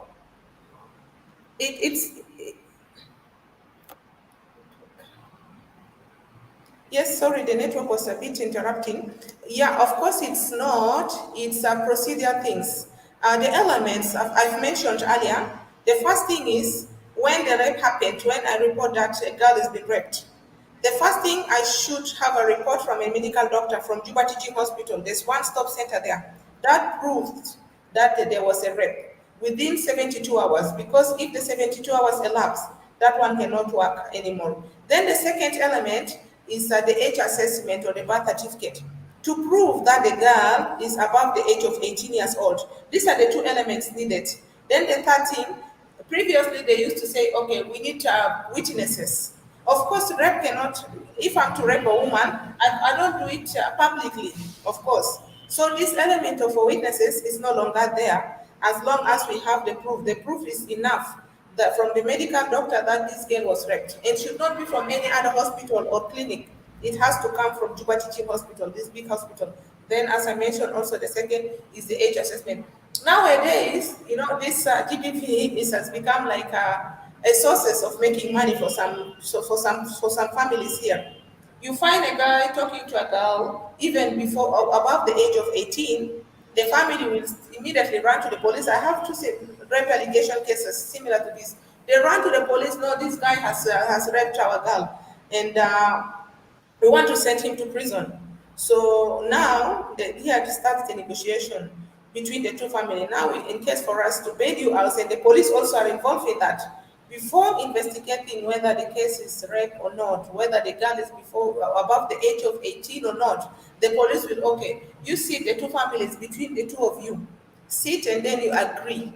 If you didn't pay this, I'll send you to prison. If you didn't pay the dowry or kasurbeto for this family, I'll take the case to court.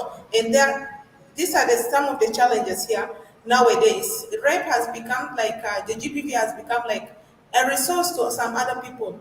And in some scenarios, you find that the perpetrator or the girl alleged to be raped can say, no, the guy never slept with me, but it's my family who are pushing for that. Maybe because they just wanted money. We have to be very careful in such kind of cases. I think I'll stop here, Igale. Thank you so much, Stella. And I think from my understanding, it seems that I think in rape, the first element to always prove is that there is a lack of consent, that the victim did not agree to it. But if it does not exist in our law, I think then we have a vacuum in our law, and we need to review that law. Still, I'll ask you to just conclude, because you want to leave because of time and it's getting dark here. What roles do you think women lawyers, women judges, and women prosecutors can play uh, in preventing and supporting survivors of gender-based violence? There are a lot of these women lawyers associations in Juba currently. I know a few of them. We have FIDA, we have, I don't know, Association of Women Law, no, there's this one called, I know about three. Yes, I know about three of them. And most of the times when we're having these GBV cases coming out, I do not see any of them stepping out maybe to provide services to these women or to these survivors who might be needing help. According to you, what do you think? How do you think these women lawyers and prosecutors can help survivors of GBV? Over to you. Okay, thank you very much. Women prosecutors, women lawyers, women judges are all colleagues and are acting as the same level. The prosecutors have a role of monitoring and make sure that the investigators are very well done before the police and there's no single corruption. Because now, if the case is not prosecuted perfectly, even if there's a case of rape, even if the rape has happened, even if the perpetrator consented before the court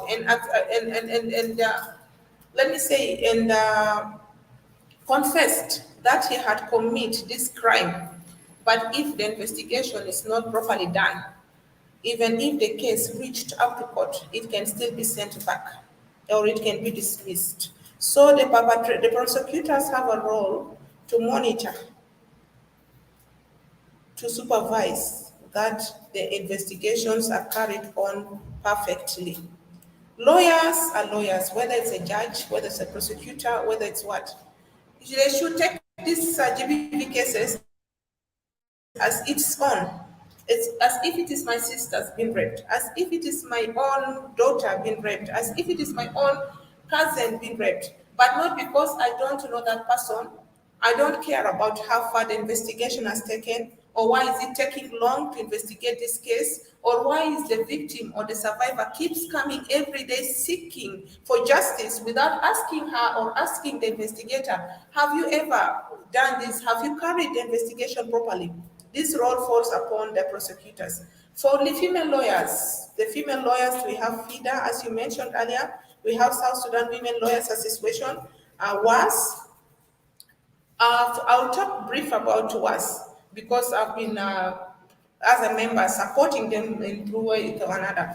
So WAS is doing a lot on these GBV cases. I remember they could go even to other states, appointed to read, and there are lawyers there on the ground, female lawyers, supporting, giving free legal aid to these GBV cases. But WAS has one challenge, is funding. The funding is very limited. We all understand how costly cases are. Traveling from one state to another by flight requires also some funding, but they are doing a lot. Some of them are taking initiative, even from the court. They find some cases pending before the court, they take it up to them and they follow up these cases. The judges have big responsibilities. This one goes out there to my colleagues, the judges. I understand the judicial system is not well functioning, but with these GBV cases, there's nothing that we can delay these cases. We speed up with the procedures, we speed up with the trial, and also judges, once you made out a ruling, it is not that you should just stop here. You need to follow, you need to monitor even in the prison. Are the perpetrators in prison, or they were bailed out, or what they were already been taken out of the prison? So this is a collective and collaborating roles. If the judges, the prosecutors, the lawyers, even the investigators could stand as one. I know that the police is investigating this case. As a lawyer, I should follow also with the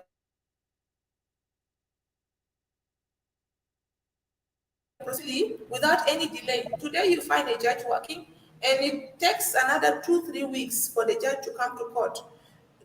So these are some of the things I call upon my colleagues outside to take note of it and to act so that the perpetrators would stop committing such kind of crimes, and survivors get their rights, and also to deter others who are willing, because there are so many cases will not be presented before the police, before the court.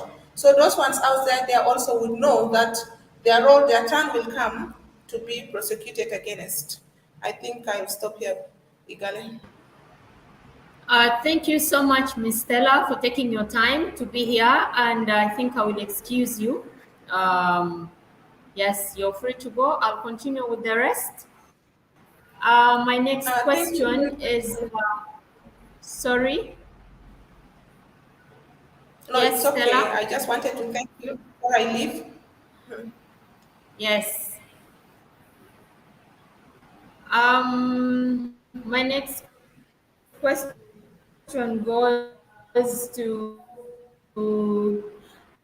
Miss. She's also requesting to be excused because she has some other duties to attend to. So basically, would like to know if you can share some of the best practices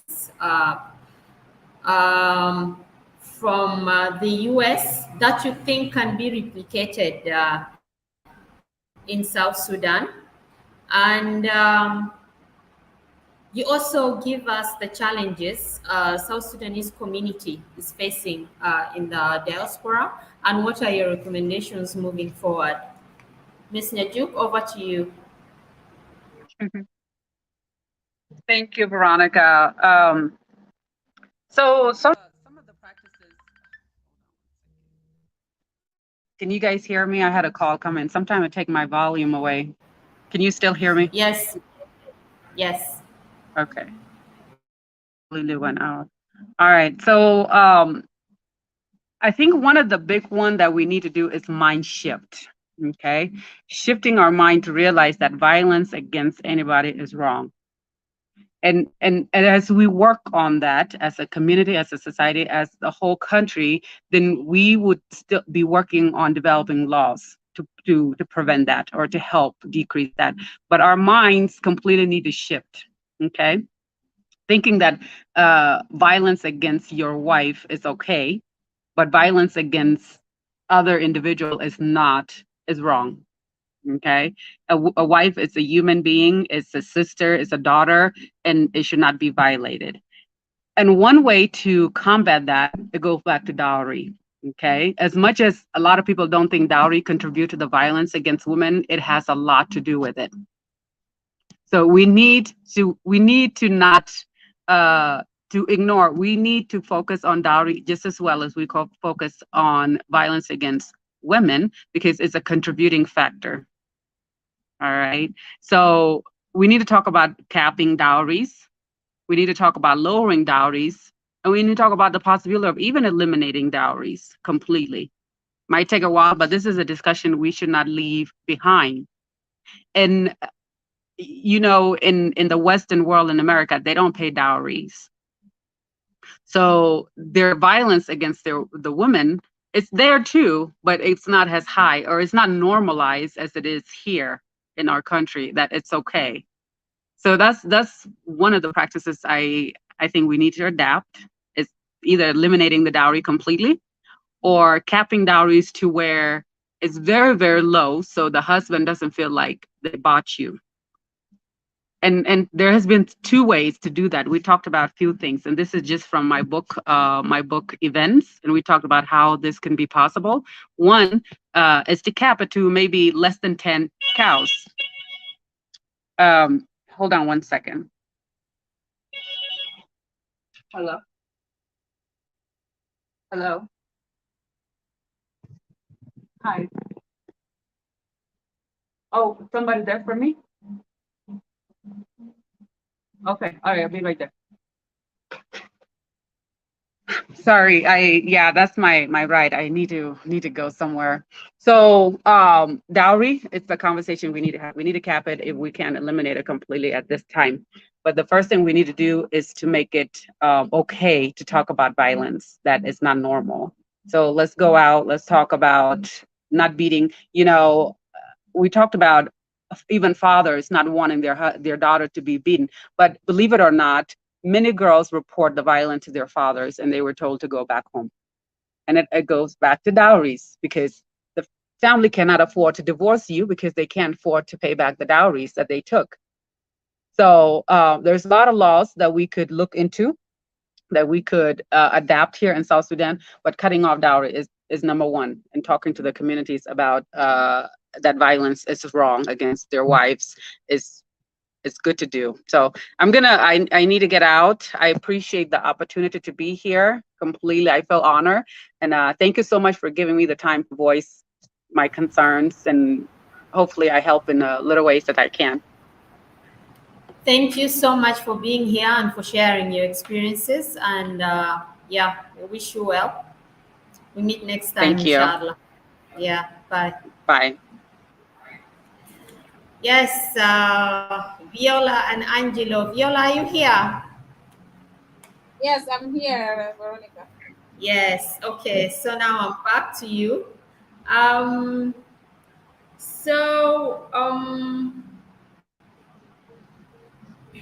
Basically, would like to know what are the challenges faced, or what challenges do you think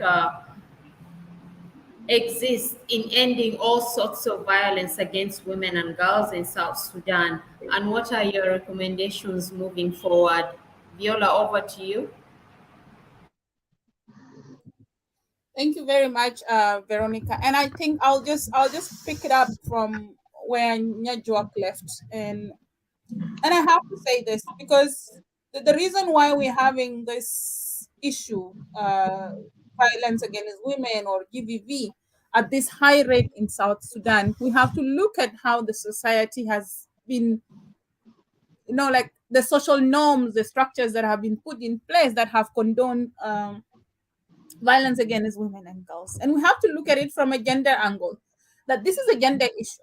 So what are the gender issues that we need to address?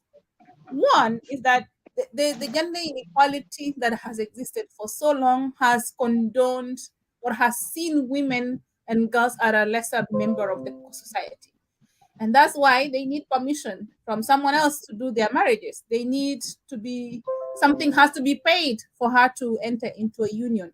So I know talking about dowry is something that people don't like to hear, but I will tell you this, and I will tell you in the next few years to come, that if we don't eliminate, and actually I'm not talking about curbing it or anything, if we don't eliminate dowry, we cannot talk about equal South Sudan. We cannot talk about equal sexes. We cannot say men and women are equal. How are they equal when one gender is being asked to pay to be able to marry the other specific? So we're already removing that equality aspect of it. And therefore, when these people enter into marriage, there's already a status quo that has been developed. So there's a status quo is that man is the head of the family. I have the responsibility to even discipline you as my wife. So you already has already subjected that union into an equal union. So the union itself is not going to be an equal, because one gender have to pay or has to really get into loan or owe some other friends dowry because he took the dowry to pay for his wife. That's one of the issues. So we have to look at how equal are we, and if we have to really promote gender equality, one of the things that can indicate this is removal of dowry in the first place. Then we need laws. I talked earlier about family law. We need this. We need to govern our unions. We need to govern child custodies of the children. We need to have child support.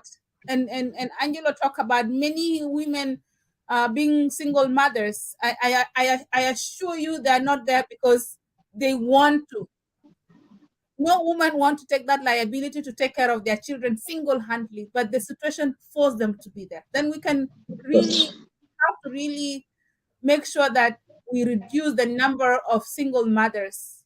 It goes to how conducive were their homes in the first place. Because no woman that leaves a peaceful home to be on the street to take care of the children by herself. So we need laws. And then the third thing is that we need really to change the patriarchal mindsets that has persisted for long. Like, okay, even when we come with our naming, there is displaying their Viola React. So like it's patriarchal. When we talk about who owns the children, and culturally they will go back and say the children belongs to the mother, to the man, because the man paid the dowry. So everything goes back to the dowry. Then we have to also look at how do we value our girls? In as much as they bring wealth, trust me, they are seen as a lesser member of the society. So the family will not see as being valuable to take a girl to school, because she will go to school and then she will be married off to another family, and she will go to benefit the other family. So they will always see her as an outsider, and therefore focusing more on the education of the boy child, because those are the ones who are going to carry the lineage. They're the one who are going to take care. The shift has changed. We have seen in recent years that many women now who are educated are taking care of their families way even better than us. So these things has to be really be changed. Then laws, and Nyajuk talked about it, is one thing. To really talk about this issue is another to have a law that bans some of these things.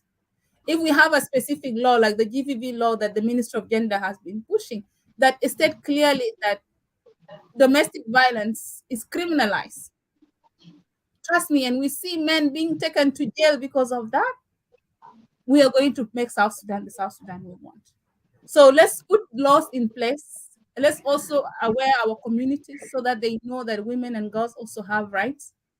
And let's also open services for women who have been violated. Let's create a conducive environment for women to report, for women to walk away instead of dying in a marriage. Let them see it as normal, that it's okay to walk away rather than dying. So I think that's how I would end my conversation, Veronica. Over to you. Thank you so much, Ms. Viola. Definitely, there's a lot of myth in our communities or in our South Sudanese society that we need to debunk, and we need to change a lot of mindset. I think that's the starting point. And then, of course, in addition to the laws, that we need to either review the ones we have and enact new ones as well. Mr. Angelo, are you there? Are you still here? I am. Yes.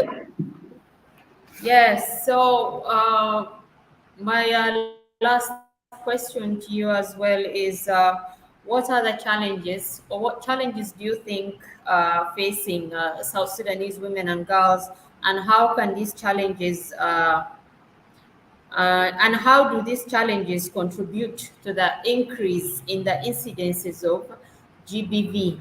What are your recommendations moving forward, and your last remarks, please? Over to you. Thank you so much.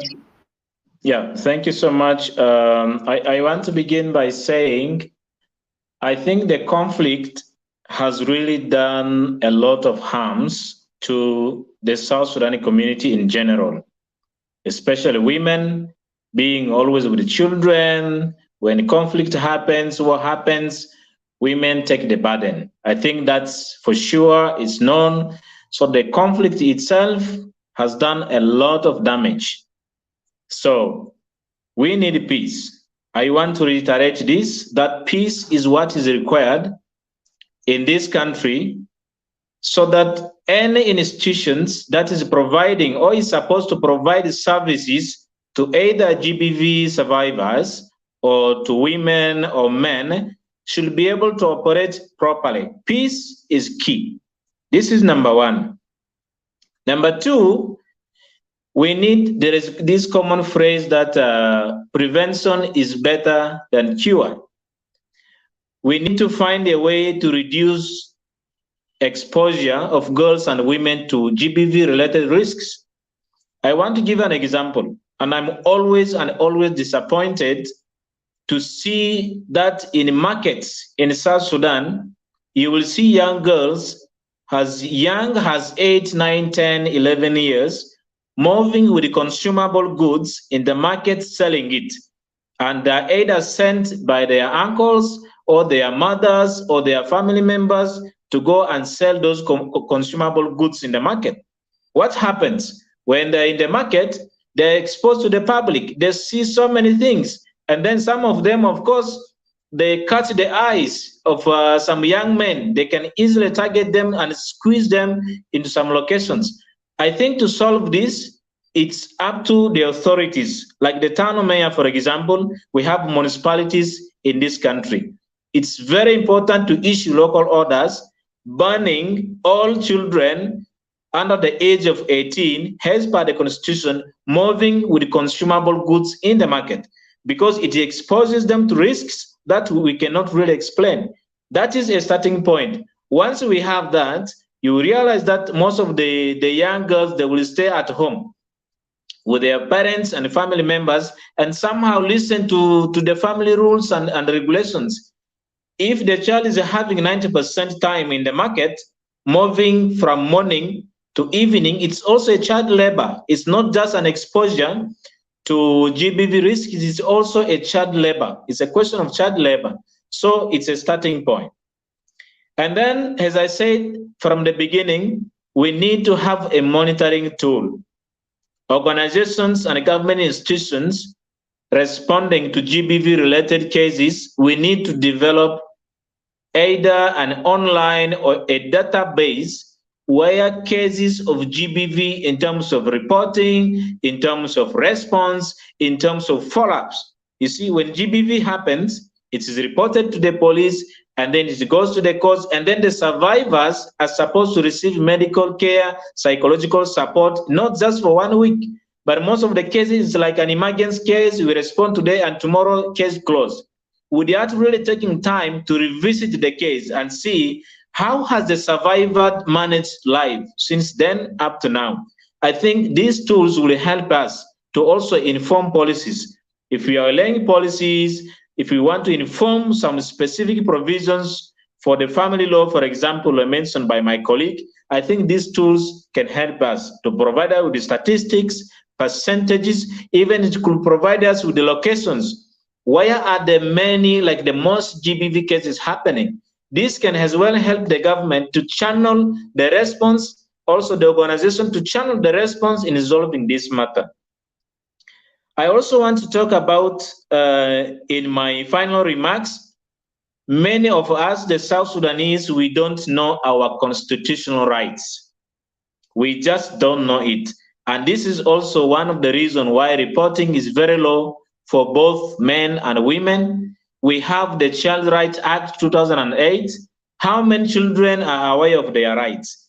We have the Constitution written in English, yes, which is an official language for South Sudan. But how many people actually read the Constitution? If you go to the churches where Bibles are written in local languages, everybody can quote for you the Bible and defend it to the highest, because it is written in their local language. They read it every day. I think the same should be done for the constitutions and all the laws that to be developed and the laws that we already have. I think it has to be translated into the local language. People can have access to it. That is another thing. Even if it is developed in a local language, it doesn't say in the parliament, it doesn't say in the governor's office, doesn't say in the commissioner's office. Send it, reprint it, send it to the villages, and then it can also be distributed to the schools. This can be incorporated into the school curriculum so that children start learning about their constitutional rights from the school. By the time they finish their primary schools, they will know their basic rights. When they go to the secondary school, you realize that they will be talking like responsible citizens. I think this is also why most of the young men and women, they commit crimes simply not they wanted to do it, but just because they don't know it is a crime. You know, the interpretation of the laws, like my colleague said, you may have a lady, she's 16 years, you agree, and then you go. But the law will say she's under 16 years, under 18 years, so she's not able to make an informed decision, and then the law will catch you there. But for you, you will just say it was a, you know, we did it out of consent and all that. So we need those laws to be translated. And then the last point I wanted to talk about is the elimination of dowries. Of course, it's a concern from my sisters that just left. But I mean, it is something subject to discussion. It's not ending today. But also, I think dowry serves as a respect, okay? If a woman is just given to a man without anything being paid, so it's like, you know, a man can decide to have like 10, 12, and 50 because he's not paying anything. And then it creates the whole of chaos. I think what I would recommend, instead of obliterating completely the dowry, we need to talk about of reducing the dowry. That's, for me, it's appropriate. Reduce the dowries so that the young men and women who are at marriageable age can have access and then they can get married. And finally, to the viewers of this show, when we talk about gender, gender is not about women. I want to reiterate and I want to mention this again, that we need to shift our mindset from where we think women, I mean, gender is about women. Even I've seen it in some government institutions. The Minister of Gender, they always appoint gender. They always appoint women because that's like a soft spot. It's like they say maybe that's for women. That is not the case. We need to shift from there.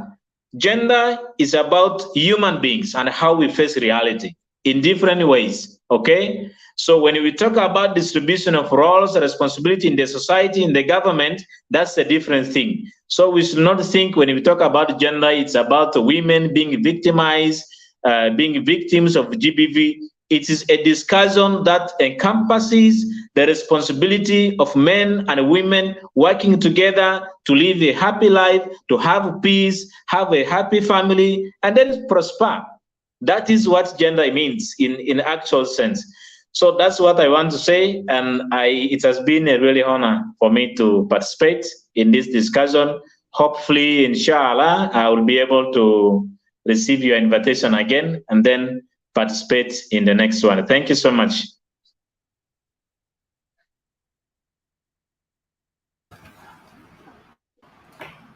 Thank you so much, Mr. Angelo, and thank you for that very elaborate explanation and going the extra mile to help us and the audience understand what gender is, both women and men. Now, before we come to the end of this interesting discussion, I would like to thank the United States Agency for International Development for sponsoring this discussion, and our great panelists for taking their time to participate in this conversation. My big thanks to everyone out there for tuning in for this discussion today. I would like to thank our team members working behind the scenes as well. We have now come to the end of our show. Good morning, good afternoon, and good evening to all of you, wherever you are. Thank you all, and may God bless you all.